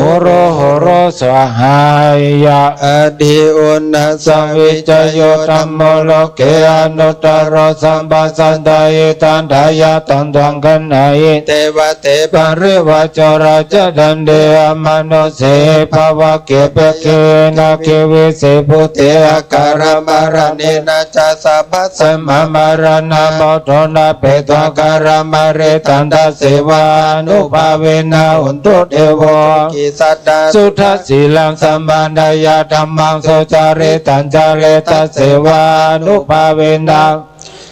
สุขิสันดาริกิตันจินเดตังโบจันดารานังวาจานังคารงบาเรสันเดสานังสุตวาดัสสายุปวัตติอาคิตวาพุทธลัตตานังโอสัตังโอตมังวารังหิตังเทวามนุสานังพุทธเตเชนะโสตินานาสันโดปันทวายสัมเบตุขาปัสสัมเบนุเตสักขตวธรรมรัตนังโอสัตังโอตมังวารังบาริราหุปัสสัมบันนังธัมมะเตเชนะโสตินาสันตุปัตสัพเพพยาอุปสมเมนเตสังฆตวสังฆรัตนังรัสตังวัตมังวรังอาหุนายังปะวนายังสังฆเตเชนะโสตินานัสโนปัตตวาเมโรคาภุปาสเมนทุเตสัจจังเทวมนุสานังขโคกันเตติกังราสังฆัมเปรังระวัตนันจิสัพพยาทิวินาสันโดเอกทาเวติจตุปัญจชาชาตทินาตตาวัดุขาวินาสันโดชีวิตทานังดันทันโดเตชีวิตทานังดันทันตัสสะอายุวันนังสุขังปารังชีวิตทานังภาเวนะผลตุเดโวสุขิสดาชีวิตทานังจโยทัตตาโอสัตังโอตมังบารังสรีรังสิทธิเพศจันตานามุตตมังตัสสะมาการยะการยานังนิจยังสัมปรายานังบุญญาณิปรโรกัสสมิงบัติทาอุนติอิมินาชีวิตาเนนะตุมากังเกงนาเวสันเทนเดกายุกาสัตตาอุนโตสุกิตาอุนโตสัพพทายุโสทัทาติสักกจังศีลวันเตสุตาทิสุนานาธนังวรังทัตตัวชีวิตมหาภารังเอวังมาเอติกาเอสายะทิทางปุญญาสัมปทานิลาภสังสันเดปันเดตากาตาปุญญาตันเตอาทิอุณาสวิจโยนิทิโตทิเมสระนังอัญญังพุทโธเมสละนังวารังเอเตนะสัจวัจเจนาโอตุเตจยมังคลังนัตถิเมสระนังอัญญังธัมโมเมสละนังวารังเอเตนะสัจวัจเจนาโอตุเตจยมังคลังนัตถิเมสละนังอัญญังสังโฆเมนังวาลังเอเตนะสัจวัจเจนาโอตุเตจยมังคลังขัปปัตตาจนิทุกขปยาปัตตาจนิปยาโสกปัตตานิโสกาหุนโตสัพเพปิปานิโนเอตวัตตาจะอัมเมหิสัมมาธัมโพยะสัมปะดังสัมเมเตวานุโมดันโตสัมปะสัมปะติติติยาตันดันทัดันโตสัทธายาลังลักขันตุสัพพะทาภวนาภิลาตาหุนโตขัจฉันโตเทวตาคตาสัมเปพุทธาปลาปตาปัจเจกานันจยัง ลัง อรหันดานันจติเชนารักังวันดามิสัพพโส โขพุท ทานังโอปโดสุขัสสะธรรมเดชนาสุขัสสังคัสสะสมัคคีสมัคคานังตาโป สุโข คติโย โดจันเนต ตัสสมิเยโคตาปติ ชายิโนวิ วิจาจารณะสัมปันโนโสสิโธเทวามนุสิติว ตปฏิอาทิโจ รติมาภติจันเทมาสันนโทคติโยตปฏิชายเยตปฏิประมาณโนอัตตสัมปัมมโห พุทโธ ตปฏิเตชะสารุเกียยปรมาราภาสันตุทิปะละมังทานัง วิสาสา ปะละมายาตินิปานังปะละมังสุขา สาธุสาธุสาธุข้าบัดนี้พระสงฆ์ท่านนั้นได้โปรดเมตตาเจริญพระพุทธมนต์สืบชะตาจบสิ้นไปเป็นที่เรียบร้อยเสียงเจริญพระพุทธมนต์ของพระสงฆ์ทั้งนั้นขอให้ได้เป็นสัทธบำบัดปัดเป่าสัพพทุกข์สัพพโศกสัพพโรคสัพพภัยสัพพะเสนียกจังไรคือออกไปจากอาณาบริเวณแห่งนี้คือออกไปจากตนตัวของผู้เกษียณอายุราชการน้อมนำสภาพสิริมงคลบังเกิดขึ้นกับสถานที่นี้คณะมนุษยศาสตร์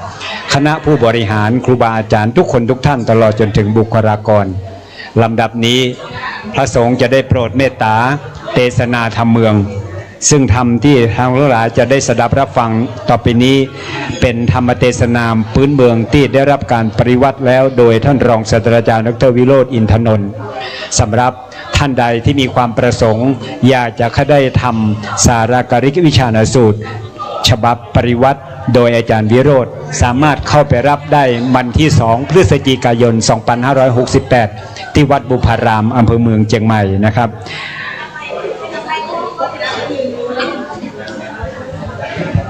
พรหมาจะโลกาธิปติสหัมปติกัตอัญชลีอันทิวรังอยาตจทาสันติทาสตาปรชาคาชาติกาเทเสตุธรรมังอนุกัมปิมังปะชัง นะโม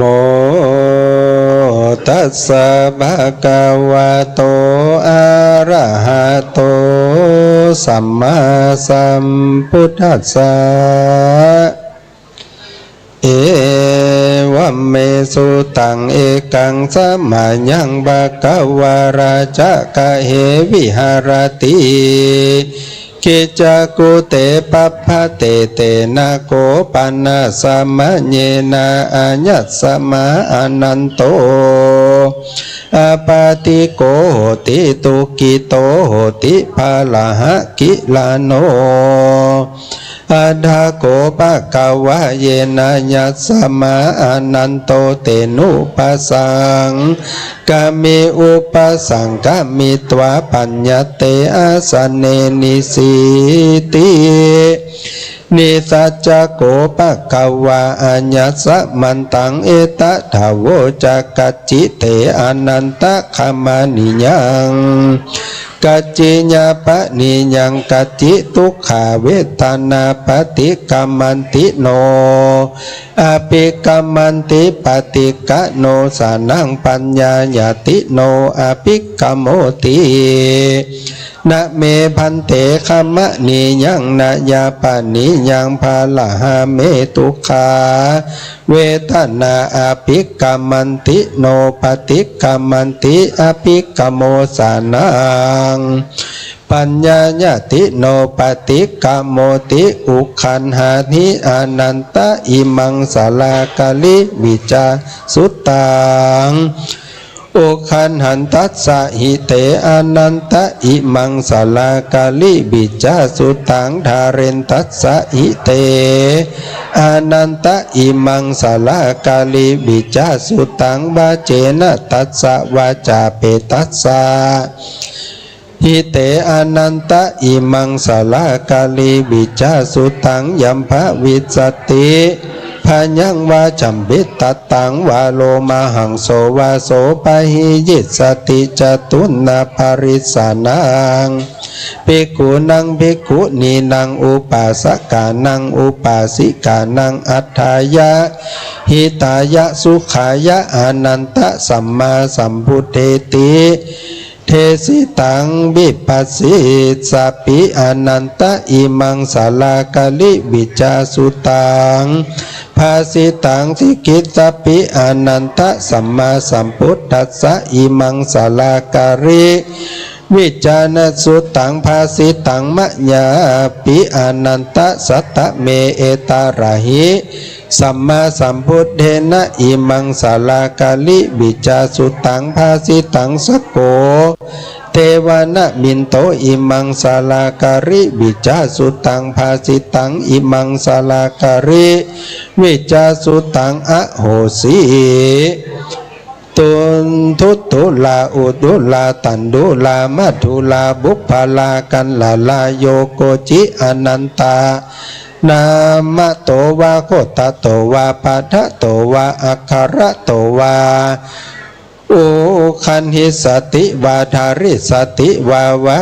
จิสติวาโนเจระโนนะโจเรนะโสการังการิสติอาคินาโสการังการิสตินาอุทะเกนะโสการังการิสตินาภวิสติติโจจะเนนะโยจะเนปดิกานังรติดิวังวารักขังคตังภวิสติสัพเพสังภารานังสัพเพสังภิกขุนังภิกขุนีนังอุปาสกานังอุปาสิกานังตัทธะสันทัสสะสันตาสังรักขังคตังภวิสตินาปาทะสันตาสังรักขังคตังภวิสตินาจักขุสันตาสัง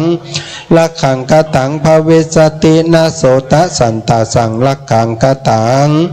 ภวิสตินะจิวหาสันตาสังรักขังคตังภวิสตินะกายะสันตาสังรักขังคตังภวิสตินะมโนสันตาสังรักขังคตังภวิสตินะภวาคะสันตาสังรักขังคตังภวิสติอุตตรัง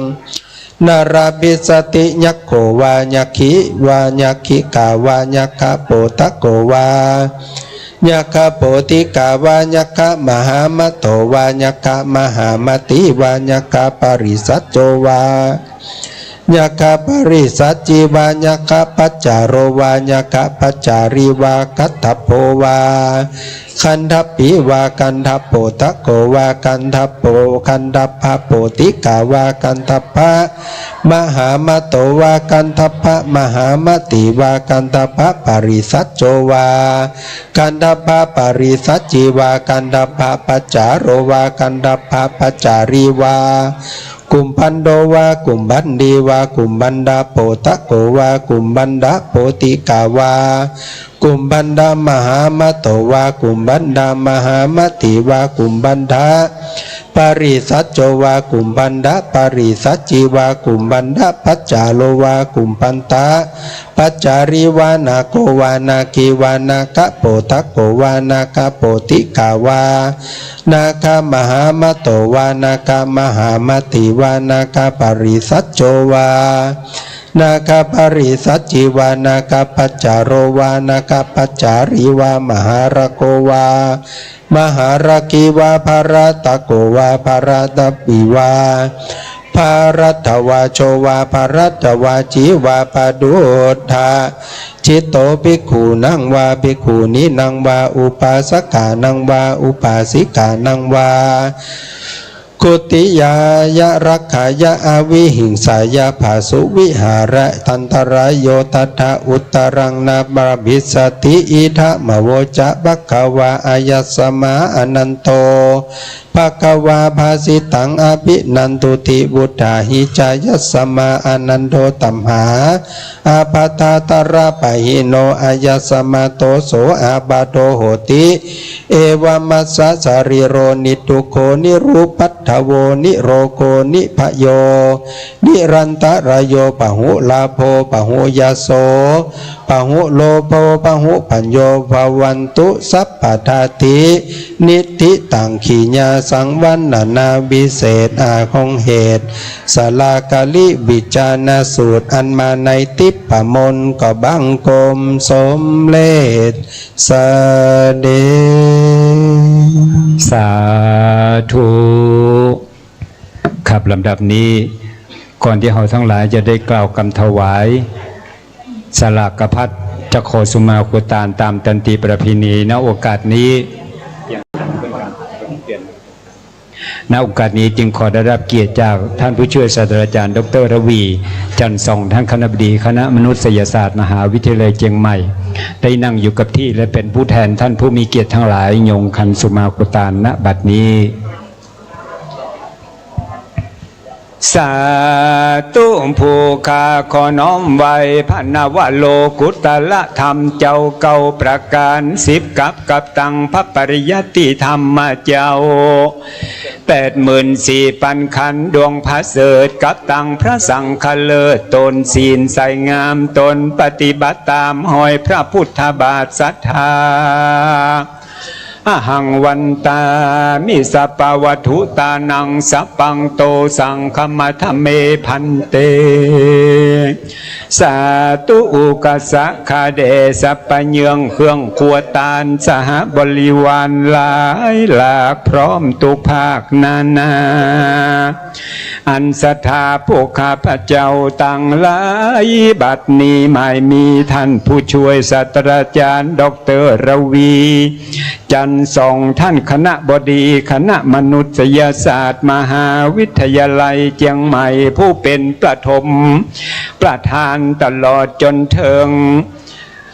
ผู้ช่วยคณะบดีท่านรองคณะบดีคณาจารย์ประจำบุคลากรข้าราชการกุคนตลอดจนถึงนักศึกษาคณะมนุษยศาสตร์กุคนได้พร้อมใจกันสนองคงควายตกแต่งพร้อมน้อมนำมายังมัทุบุพาลาจาดวงดอกเขาตอกดอกไม้และลำเตียนจำเนียนโอตนะพิกาหารเป็นของสะอาดบริสุทธิ์ที่ผู้ข้าพเจ้าทั้งหลายมีกุศลเจตนาน้อมนำมาถวายเตื้อนี้เป็นสลากพัดรักษาวัฒนธรรมประเพณีเก่าก่อนของล้านนากายะตัวเลวจีตัวเลมโนตัวเลสันจิจะปมาตะโตสังอสันจิจะปมาตะโตสังสัพพังโตสังขมัทเมพันเตสาธุอุกสะคาเดสัพพเยืองเครื่องขวตานสหบริวารหลายหลากพร้อมทุกภาคนานาอันศรัทธาพวกข้าพเจ้าทั้งหลายได้สนองคงควายมาพร้อมแล้วที่คณะมนุษยศาสตร์มหาวิทยาลัยเชียงใหม่เพื่อจากใดทำนุบำรุงพระพุทธศาสนาดูแลพระพุทธศาสนาไปใจได้กราบอาราธนาพระสงฆ์สามเณรมาน้อมรับองค์พระองค์สลากพัดของผู้ข้าพเจ้าทั้งหลายขออานิสงส์ที่ผู้ข้าพเจ้าทั้งหลายได้แสดงถึงความเคารพนอบน้อมต่อพระพุทธศาสนาแห่งนี้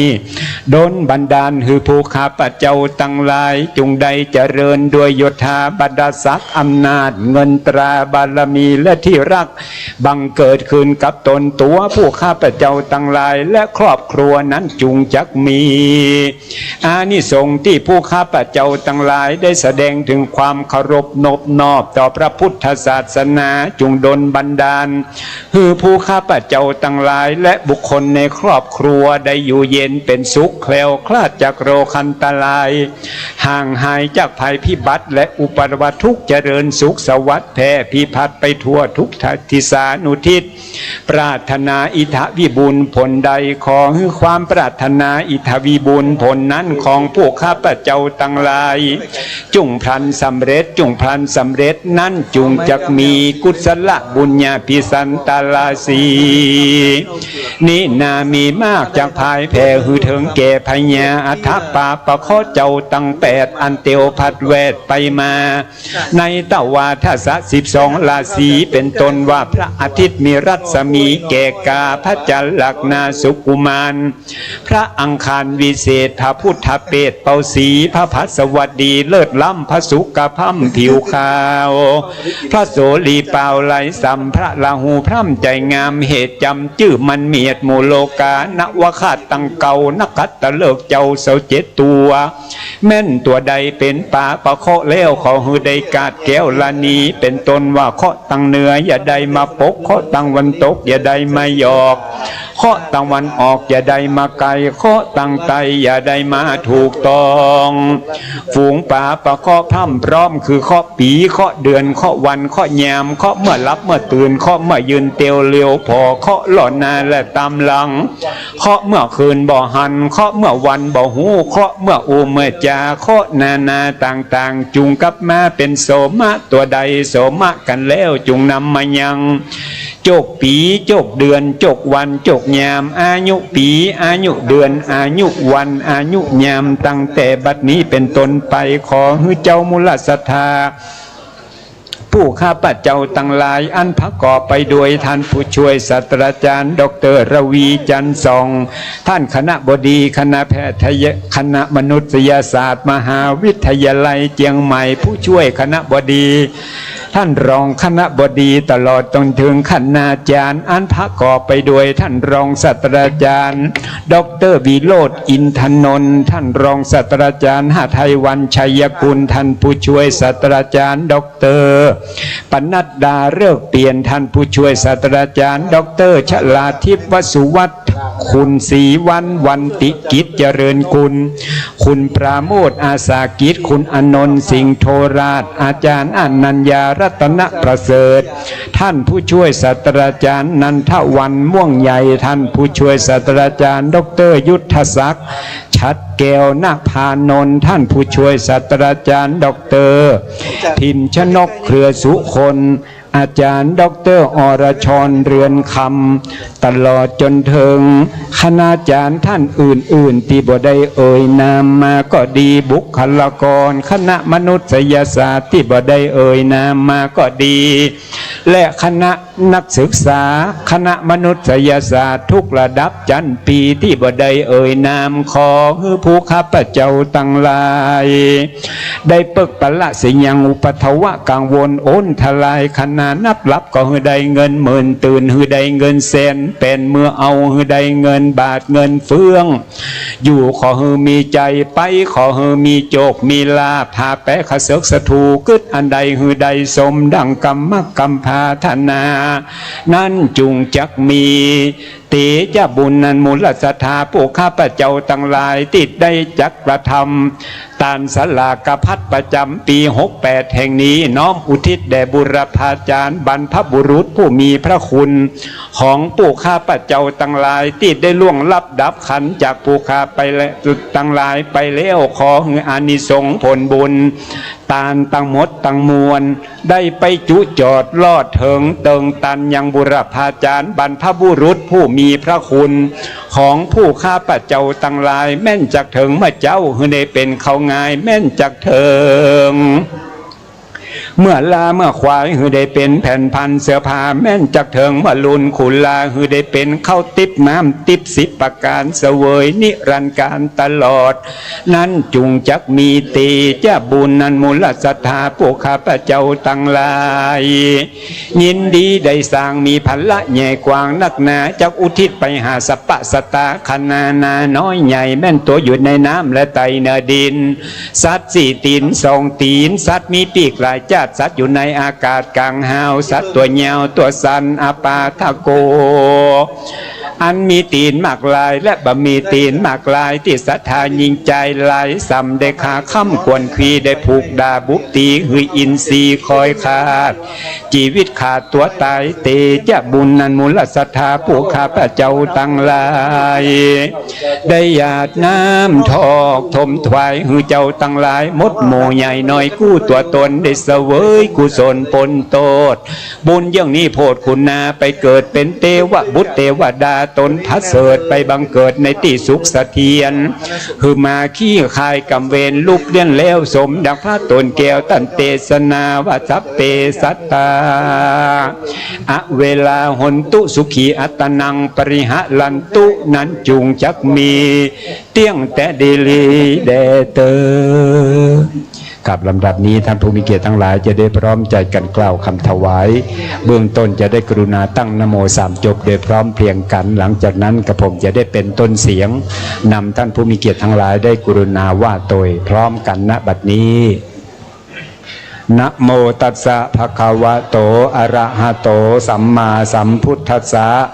นะโมตัสสะภะคะวะโตอะระหะโตสัมมาสัมพุทธัสสะนะโมตัสสะภะคะวะโตอะระหะโตสัมมาสัมพุทธัสสะ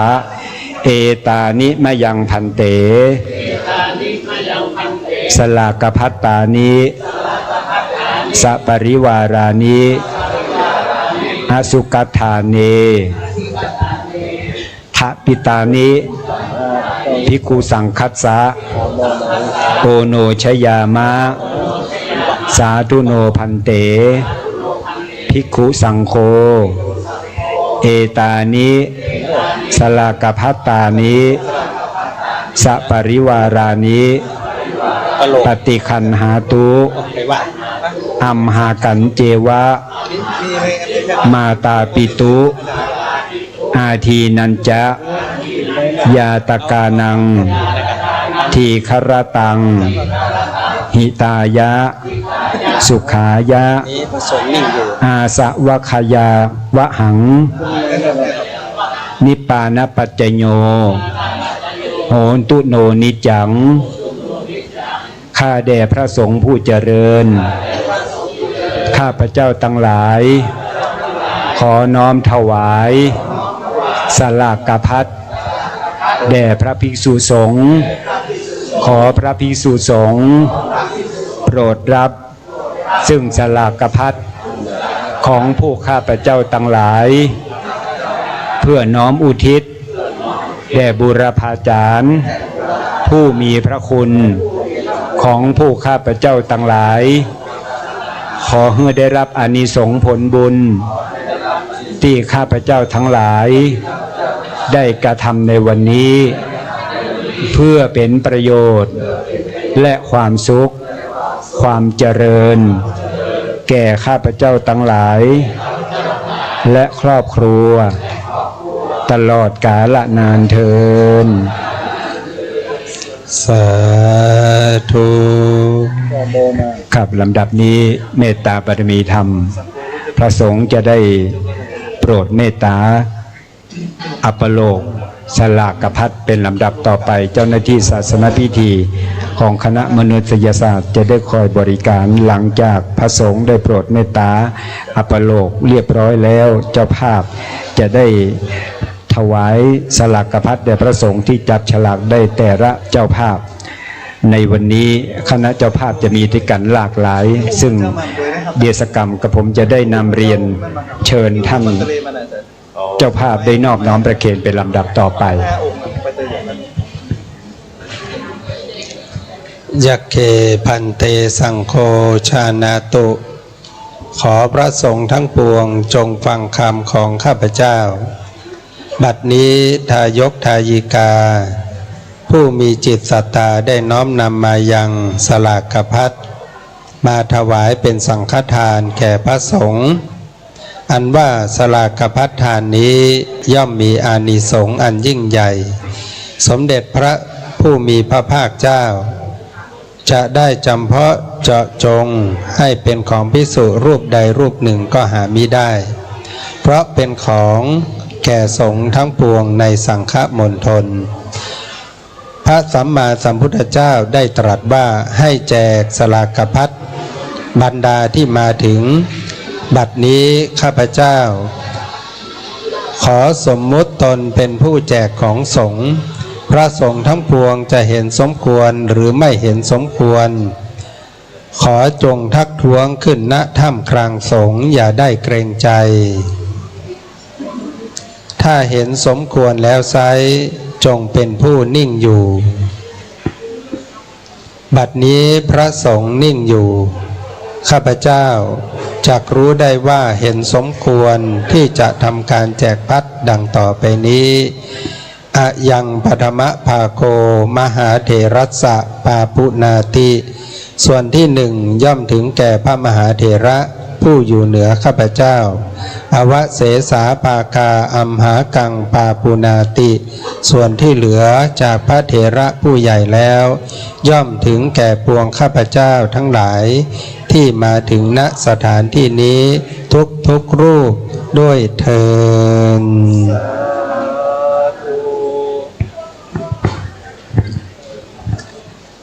ครับเมื่อพระสงฆ์ได้โปรดเมตตาประกอบพิธีอัปโลกสลากพัดเป็นที่เรียบร้อยแล้วพระสงฆ์จะได้โปรดเมตตาจับฉลากพัดในบาทซึ่งตอนนี้เขายังโมโหว่าสลากของเขานั้นจะตกอยู่ที่วัดไหนด้วยตันติประเพณีแต่เก่าก่อนการตานสลากพัดประจำเพาะเจาะจงว่าวัดใดตุเจ้าที่ไหนได้อานิสงส์ผลบุญเต้าเดียวกัน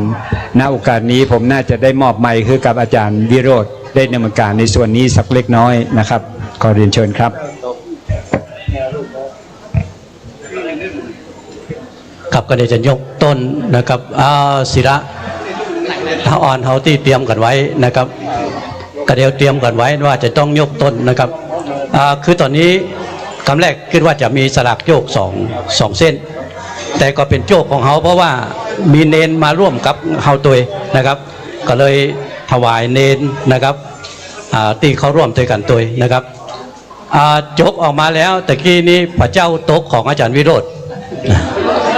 ครับเอาพระเจ้ามาตั้งเพะนะครับนี่กันพระเจ้านะครับ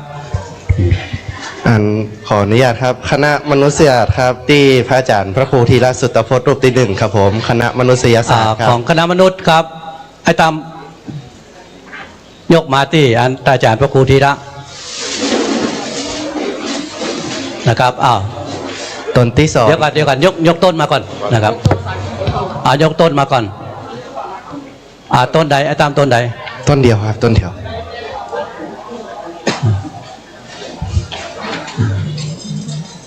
ครับเอาวางสองหน้าวางสองหน้าไว้ก่อนนะครับยังบอกเกณฑ์เตือกนะครับเดี๋ยวก่อนรูปที่สองครับต้นของอาจารย์อนัญญารัตนประเสริฐครับภาควิชาการท่องเที่ยวและการโรงแรมครับต้นอาจารย์อนัญญามาที่ท่านพระครูเมธีสุตากรอันนี้อยู่วัดผาบองนะครับครับวัดผาบองนะครับครัวที่เป็นถุงมาตัวนะครับที่เป็นถุงมาตัวเพราะว่ามันล้นแล้วของท่านพระครูเราไม่ไหนอันที่มันล้นนั้นเอามาตัวนะครับต้นที่สามครับอาจารย์พระครูสุภัตโยดมได้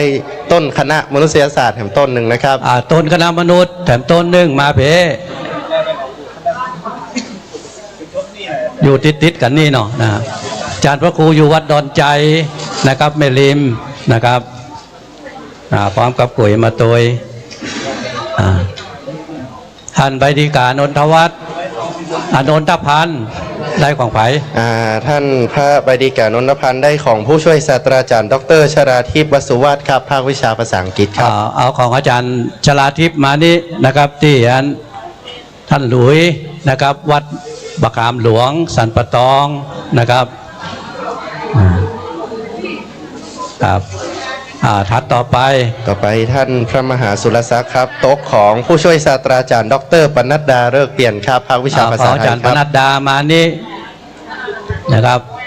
มาที่มหาสุรศักดิ์วัดล่องคุณนะครับวัดล่องคุณกล้วยทำ2 หวีนะครับ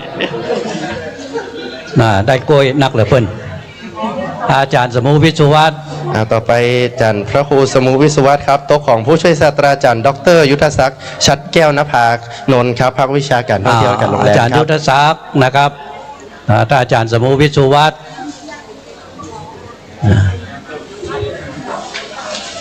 ครับถัดต่อไปวัดฝ่ายหินเหมือนกันนะครับ ต่อไปครับโต๊ะของผู้ช่วยศาสตราจารย์ดรพิมพ์ชนกเครือสุคนภาควิชาจิตวิทยาครับและอาจารย์ดร นั่ง อร ใกล้ๆ ช กัน ร นี่เลย เดิน แต่ กัน น้อง ครับ มาทีนี้วางนี่ก่อนก็เดี๋ยวจะยกเดี๋ยวจะมาเกณฑ์วางก่อนนะครับของอาจารย์พิมพ์ชนกทัดนี้ต่อไปวัดฝ่ายยินเหมือนกัน ต่อไปครับโต๊ะของอ้ายประโมทพา อาสากิจ ครับสำนักงาน ไอ้ประโมท คณะ มาไอ้ประโมทมานี่นะครับไปไหนไกลละนะครับต่อไปดรเจษดาพระดรเจษดา ครับและตอนสุดท้ายครับโต๊ะของคุณอานนท์ครับสิงห์โทราชครับ อานนท์สิงห์โทราชนะครับ อันนี้ละปูนพูดอันนี้นะโอ้ตกไก่เฮ้ยอานนท์เฮ้ยจะเหลือสามเณร สมณเณรตนที่หนึ่งครับของวัดฝ่ายหินโต๊ะของ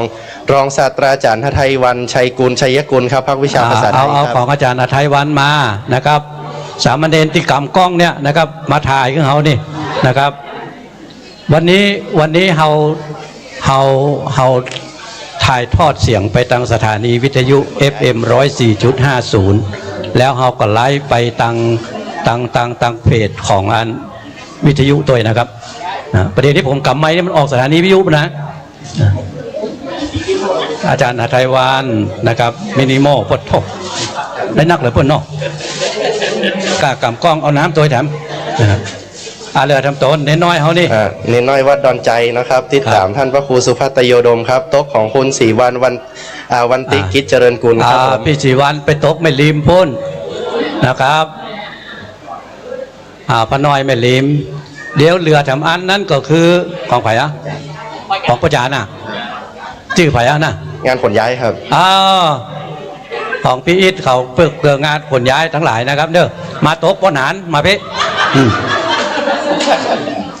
เขาปนานเขานี่ส้มไก่นะจอมตองพุ่นสันปะตองจอมตองนะครับปนานเขาอยู่ไก่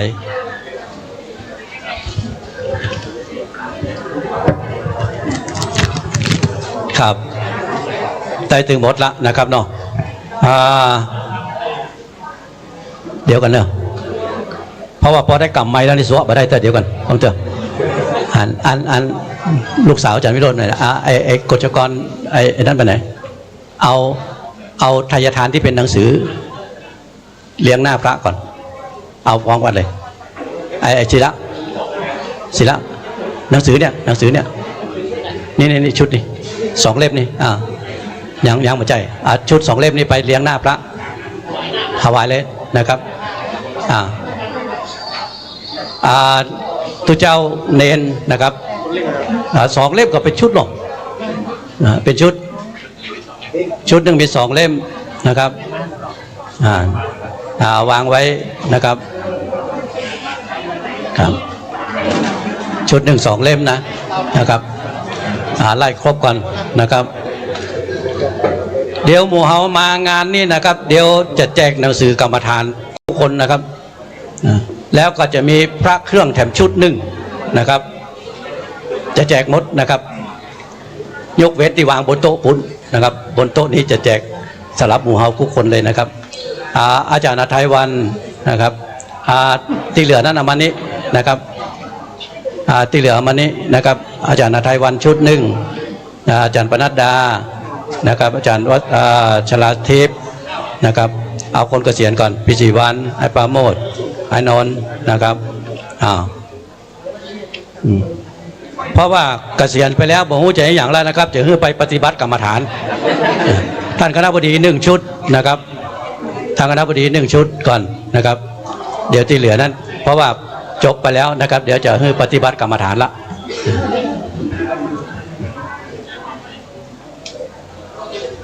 อันนี้มอบเพื่ออันพิยาสมทบไปนะครับเดี๋ยวหมู่ฮอบกันเดียวกันนะครับเนาะเสียงเรานอกเดียวเนาะผมพูดแล้วหรอกประเด็นนี้จะได้ฮับปอนละนะครับเนาะครูบาสังฆเจ้านะครับคือเฮากราบคำถวายจกอย่างไปหมดเสร็จเรียบร้อยละนะครับเนาะก็ต้องขอบคุณหมู่เฮาผู้คนเลยนะครับท่านคณบดีวันนี้ตั้งแต่เจ้าละนะครับ เพราะว่าวันนั้นวันที่งานเลี้ยงวันนั้นบอกกับท่านคณบดีเรียนท่านคณบดีเอาไว้นะครับและท่านคณบดีก็บอกว่าต้องมาอยู่นะผมต้องไปเป็นประธานผมต้องไปอยู่ตัวสุดงานว่างั้นนะเพราะว่าทำให้กับผู้เกษียณนะครับถึงหมดนะครับท่านก็มานั่งอยู่กับเรานะครับวันนี้นั้นนะครับในการทำครั้งนี้นะครับแต่เจ้าผมได้แจ้งให้ไปกรรมหนึ่งละนะครับว่าเฮาสืบชะตาให้นี้ได้ให้ทุกคนได้ร่วมตัวนะครับเพราะว่าเฮาสืบชะตานั้นเฮาสืบชะตาชีวิตของเฮาเป็นอยู่ได้ด้วยธาตุสีนะครับดังนั้นก็ให้ได้หมู่เฮาได้ปูจาธาตุสีนะครับจ้อนี่แตนลมนะครับแล้วอันนี้เป็นธาตุน้ำอันพุ้นเป็นธาตุดินนะครับทรายนั่นนะอันพุ้นเป็นธาตุไฟนะครับก็เฮากับปูจาร่วมด้วยกันตั้งบนพุ้นนะครับจ้อตอนนั้น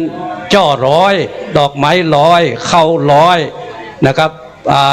ผางปฏิทินร้อยนะครับเพราะจะตาชีวิตของคนเฮานี่เฮาต้องการ100 ปีนะครับดังนั้นก็จะต้องแป่งร้อยนะครับนะครับก็จะได้ออกเป็นร้อยนะครับก็จะได้เครื่องครัวที่กะเกียมกันไว้อย่างนี้นะครับเนาะส่วนหม้อเงินหม้อคำนั้นอยู่ทางบนนะครับเดี๋ยวต้องพอให้ดีนะหม้อเงินหม้อคำไม่นะครับวันนี้ก็ได้รับความเมตตานะครับจากครูบาสังฆเจ้ากุตนกู้องค์เลยนะครับแล้วก็พี่น้องของหมู่เฮากุคนนะครับที่ร่วมกินร่วมทานด้วยกันท่านอาจารย์จารุณีวันนี้มาได้ไปช่วงนี้มาได้ไปเปลี่ยนบรรยากาศต่างนอกนะครับก็เลยท่านอาจารย์ก็เมตตามานะครับแล้วก็ลูกสาว2 คนนั้นอันนั้นอยู่กรุงเทพอันนั้นอยู่ฝรั่งเศสนะครับบินมาเพื่องานจัดวิโรธวานะก็มาช่วยกันนะครับเนาะแล้วก็อาจารย์เทพวินจันแรงดร.เทพวินจันแรงนะครับจากมหาจุฬาเอาแกงเขียวหวานมาร่วมตัวนะครับอาหารฉันเพลตุเจ้าตึงหมดเดี๋ยวตุเจ้าจะขึ้นไปฉันเพลที่ภาควิชาปรัชญานะครับอาหารของตุเจ้านั้นท่านรองศาสตราจารย์ดร.ประรุษบุญศรีตันนะครับพร้อมกับด้วยครอบครัวฮับเป็นเจ้าภาพหมดเลยนะครับก็ส่วนขนมเส้นนะครับที่จะเลี้ยงหมู่เฮานี่ตึงหมดนะครับก็ผู้เกษียณตึงหมดนะครับรวมกับผู้ร่วมงานด้วยกันตอนนี้นะครับก็ช่วยกันมอบหมายให้พี่ติ๋วไปจัดการถ้าบักกุ้มไปด่าพี่ติ๋วนะครับจะไปว่างให้ผมนะครับมอบหมายเข้าไปแล้วนะครับเอามาเป็นอย่างนะครับเป็นอย่างถ้ามันวิทย์เพราะว่าฟู้ดทรัคมินิ3 กันนะครับจะได้เกาะไปตำเนี้ยนะครับเนาะนะครับแต่จะได้ก็แล้วแต่นะครับเตรียมกันไว้เต็มที่จัดวันนี้นะครับมันขยายไปนักเนื่องจากว่าต้องการขึ้นอ่อนในกระบวนวิชาปรัชญาวัฒนธรรมและวัฒนธรรมไทยที่ผมสอนอยู่นะครับได้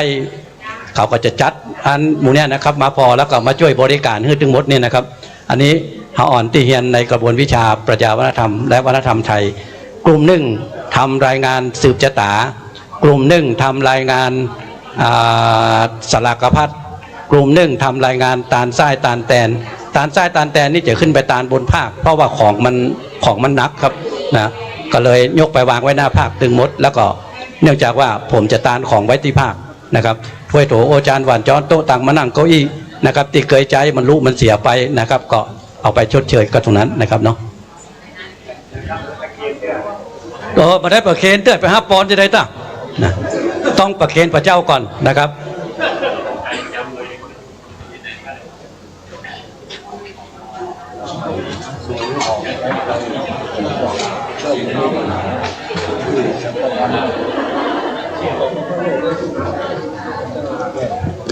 ครับรูปที่1ครับเรียนเชิญท่านคณบดีครับ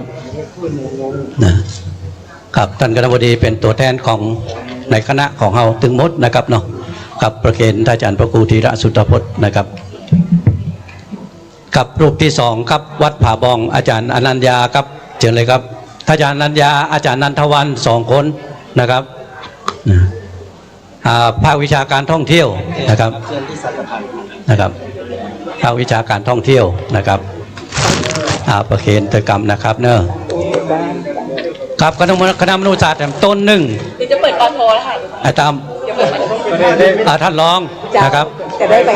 เจ้าท่านเวลาแต่เป็นว่าแล้วผมแจ้งลืมชื่อนะ ใช่อาจารย์นันทพร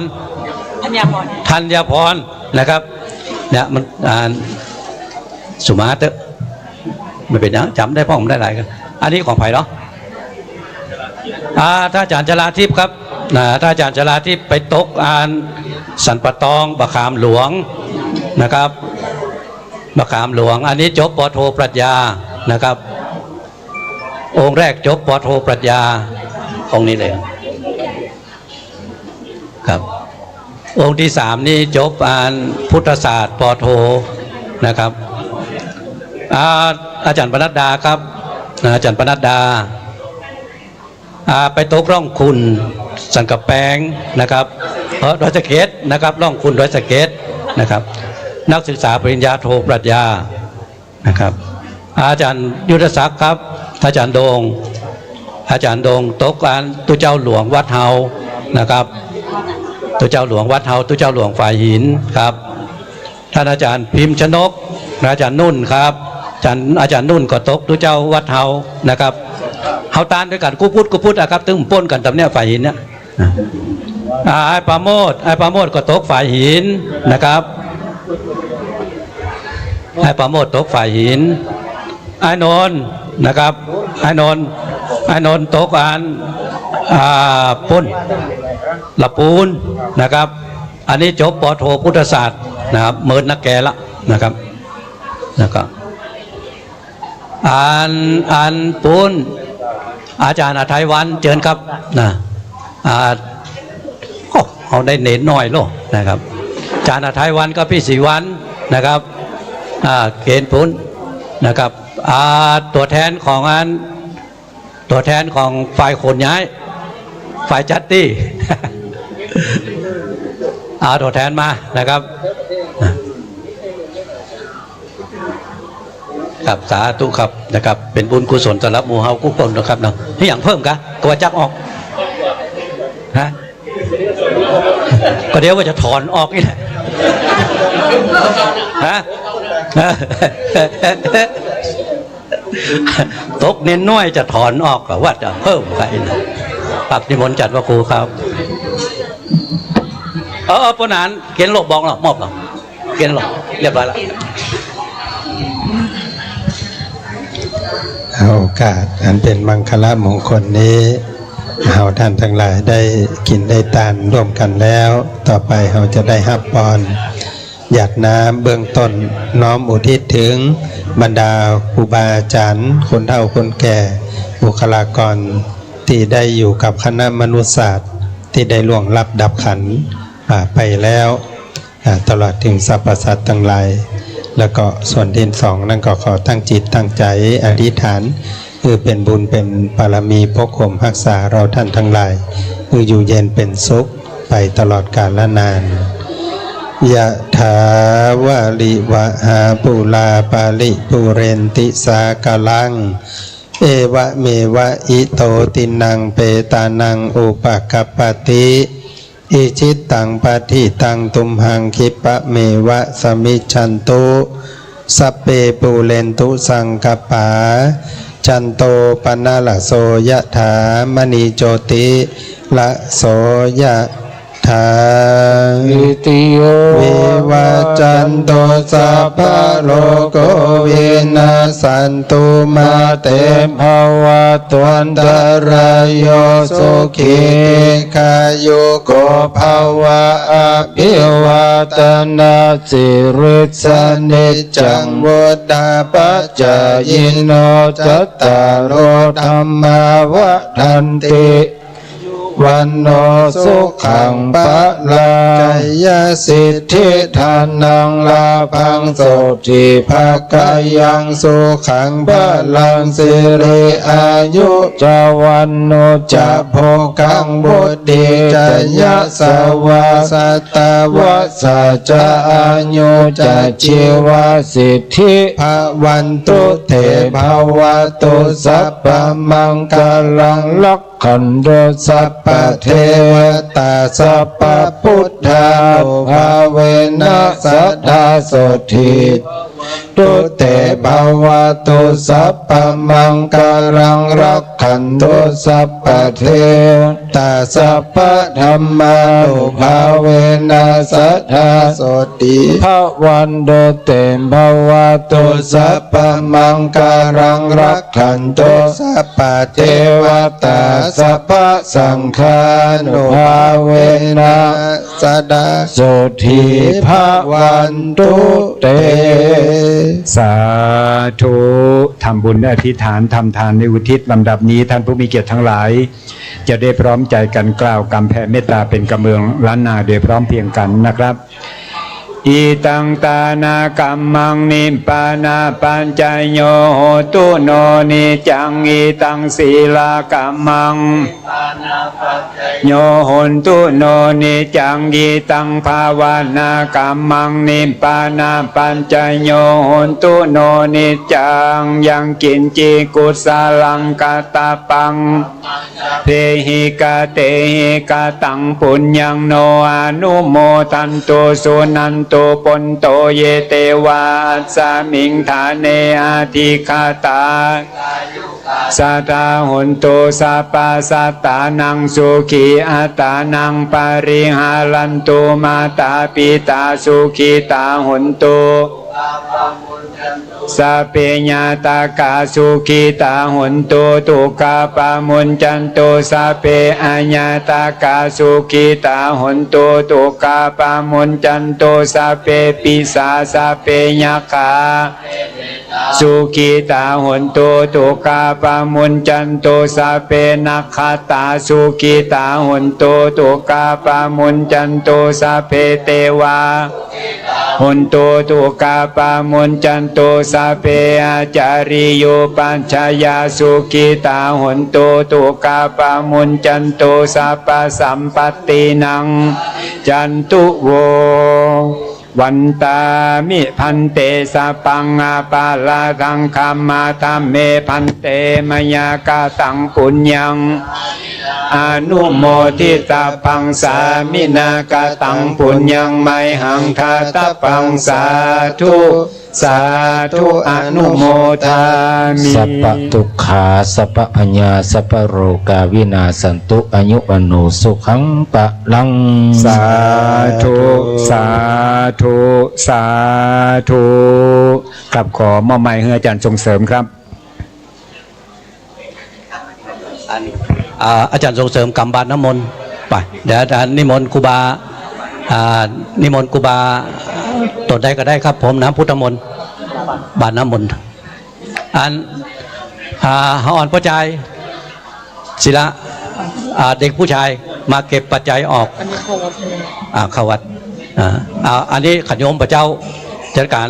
นะครับเขาอ่อนพระใจเก็บสตังค์ใส่ยามตุเจ้าเฉพาะตนใดตนนั้นเขาอ่อนพระใจก่อนนะครับพระใจมาไม่ยิงก็ได้ไปไอ้พระใจอยู่ฮะนะมันบอกหูตัวมันเป็นพระใจเฮ้ยไอ้นั่นเนี่ย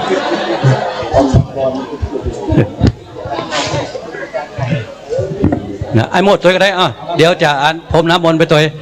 ซื้อหน้าตู้เจ้าตนได้เก็บอันนั้นใส่ยามตู้เจ้านะครับแล้วก็เก็บแล้วเนี่ยนะกันเดียวไม้เสียบสตางค์นี่ดึงออกหมดยกไปถึงงานเลย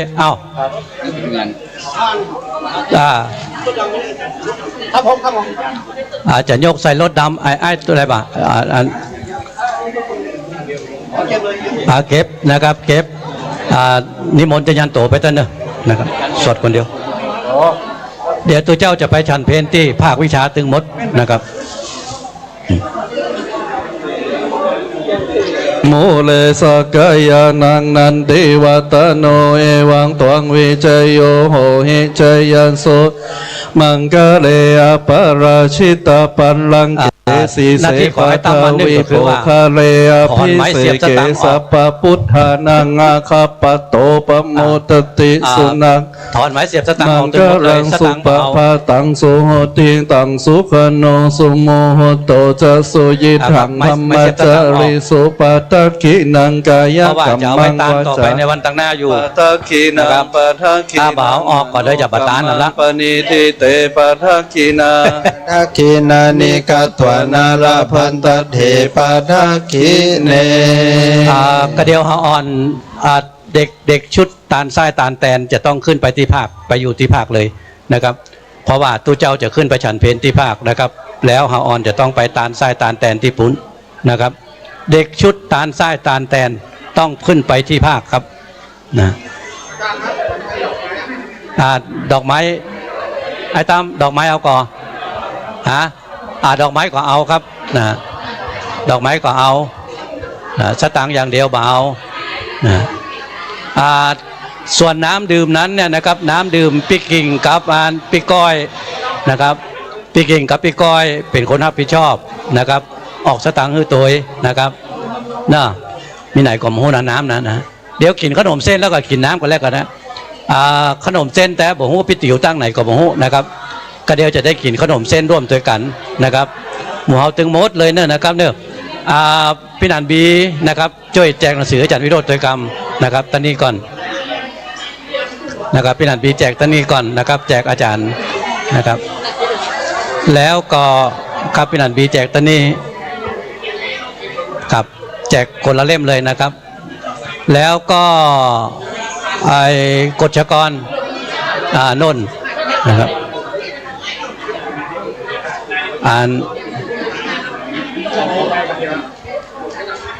ครับขออนุญาตประชาสัมพันธ์ครับ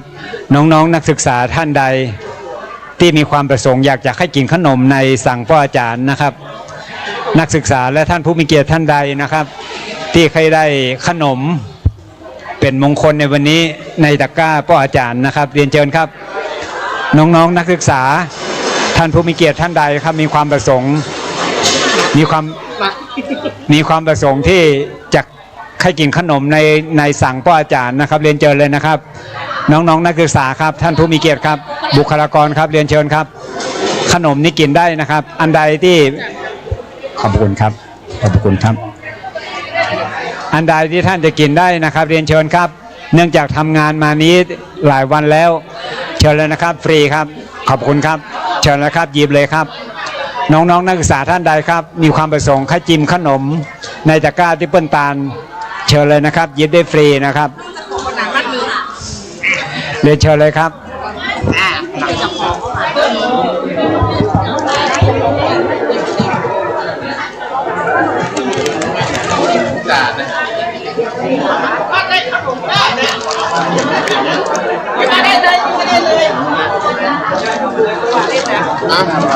ระวังน้ำปักกระป๋อง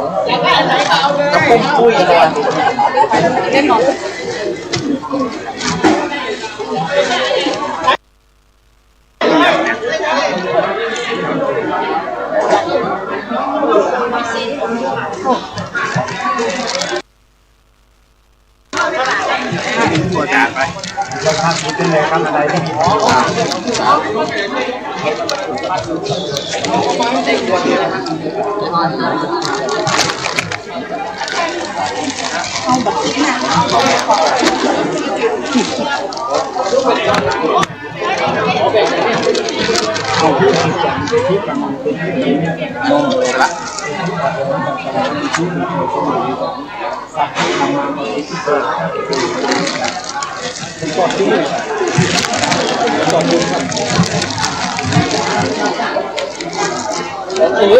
ต้องเอาไฟมาอีกเลย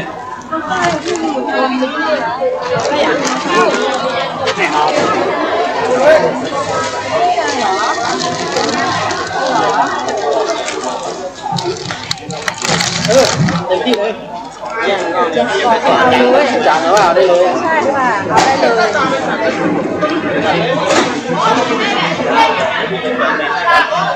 ยเอาเลยพี่ก่อนเลย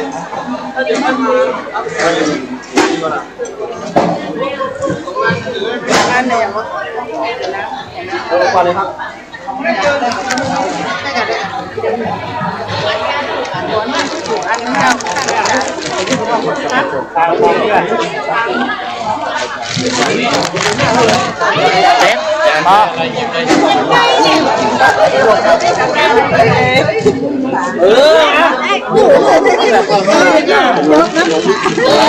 เอาเข้าได้เอาที่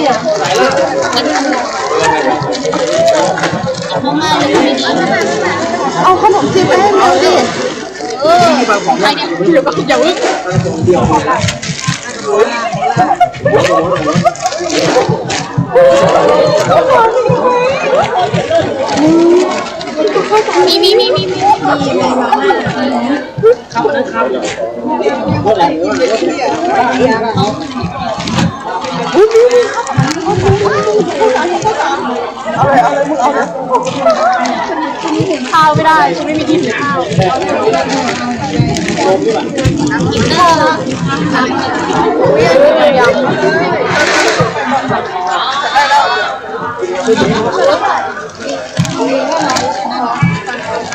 เอ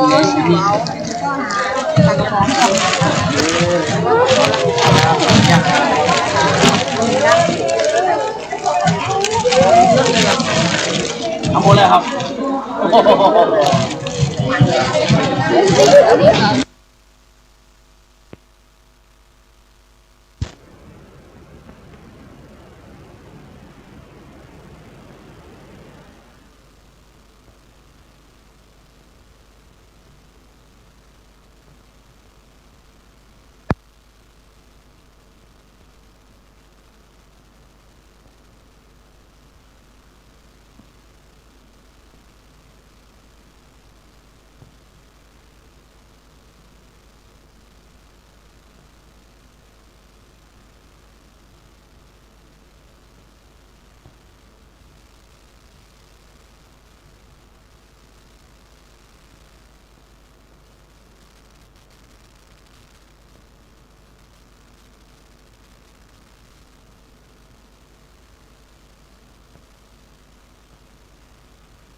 ไม่ต้องให้มีใครมามอบรางวัลแค่ท่านนำสิ่งนี้ไปปฏิบัติเราก็ชื่นใจดีใจแล้วเหมือนอย่างนายทหาร2 ท่านไปร่วมกิจกรรมงานใหญ่ระดับชาติแล้วก็ได้กล่าวถึงสีธงไตรรงค์3 สีอย่างถูกต้องชัดเจนแบบนี้ด้วยเนี่ยโยมลองคิดดูเถอะว่าใจคนเราเนี่ยมันพองโตแค่ไหนการทำงานมาโดยตลอดกว่า20 ปีไม่มีความเหนื่อยล้าอะไรเหลืออยู่เลยตอนนี้มีแต่กำลังที่จะต้องทำให้ยิ่งขึ้นไปด้วยซ้ำไปนี่คือนิมิตหมายบอกได้เลยว่าสุดแสนที่จะดีเยี่ยมมากๆเลยท่านผู้ฟังผู้หลักผู้ใหญ่ท่านเห็นแล้วท่านทราบแล้วท่านรู้แล้วว่าอะไรเกิดขึ้นกับบ้านเมืองของเราผ่านธงไตรรงค์ของเรานี่แหละมีคนคิดจะบิดเบือนทำลายความหมายสีขาวในธงชาติทางรายการพูดมาโดยตลอดแล้วท่านเหล่านี้ทราบแล้วเพราะอาตมานำเอกสารหลักฐานเหล่านั้นไปมอบให้ท่านเหล่านี้หมดแล้วโยมเพราะฉะนั้นครั้งต่อไปการจัดงานในลักษณะเช่นนี้เราก็จะได้ยินความหมายสีขาวธงไตรรงค์หรือธงชาติไทยในลักษณะเช่นนี้ตลอดไปท่านผู้ฟังเท่านั้นไม่พอพลโทบุญศิลป์พาดกลางแม่ทัพภาคที่2ถึงแม้ท่านจะมาร่วมงานนี้ไม่ได้แต่ญาติโยมเชื่อไหมว่าท่านได้อัดคลิปบนภู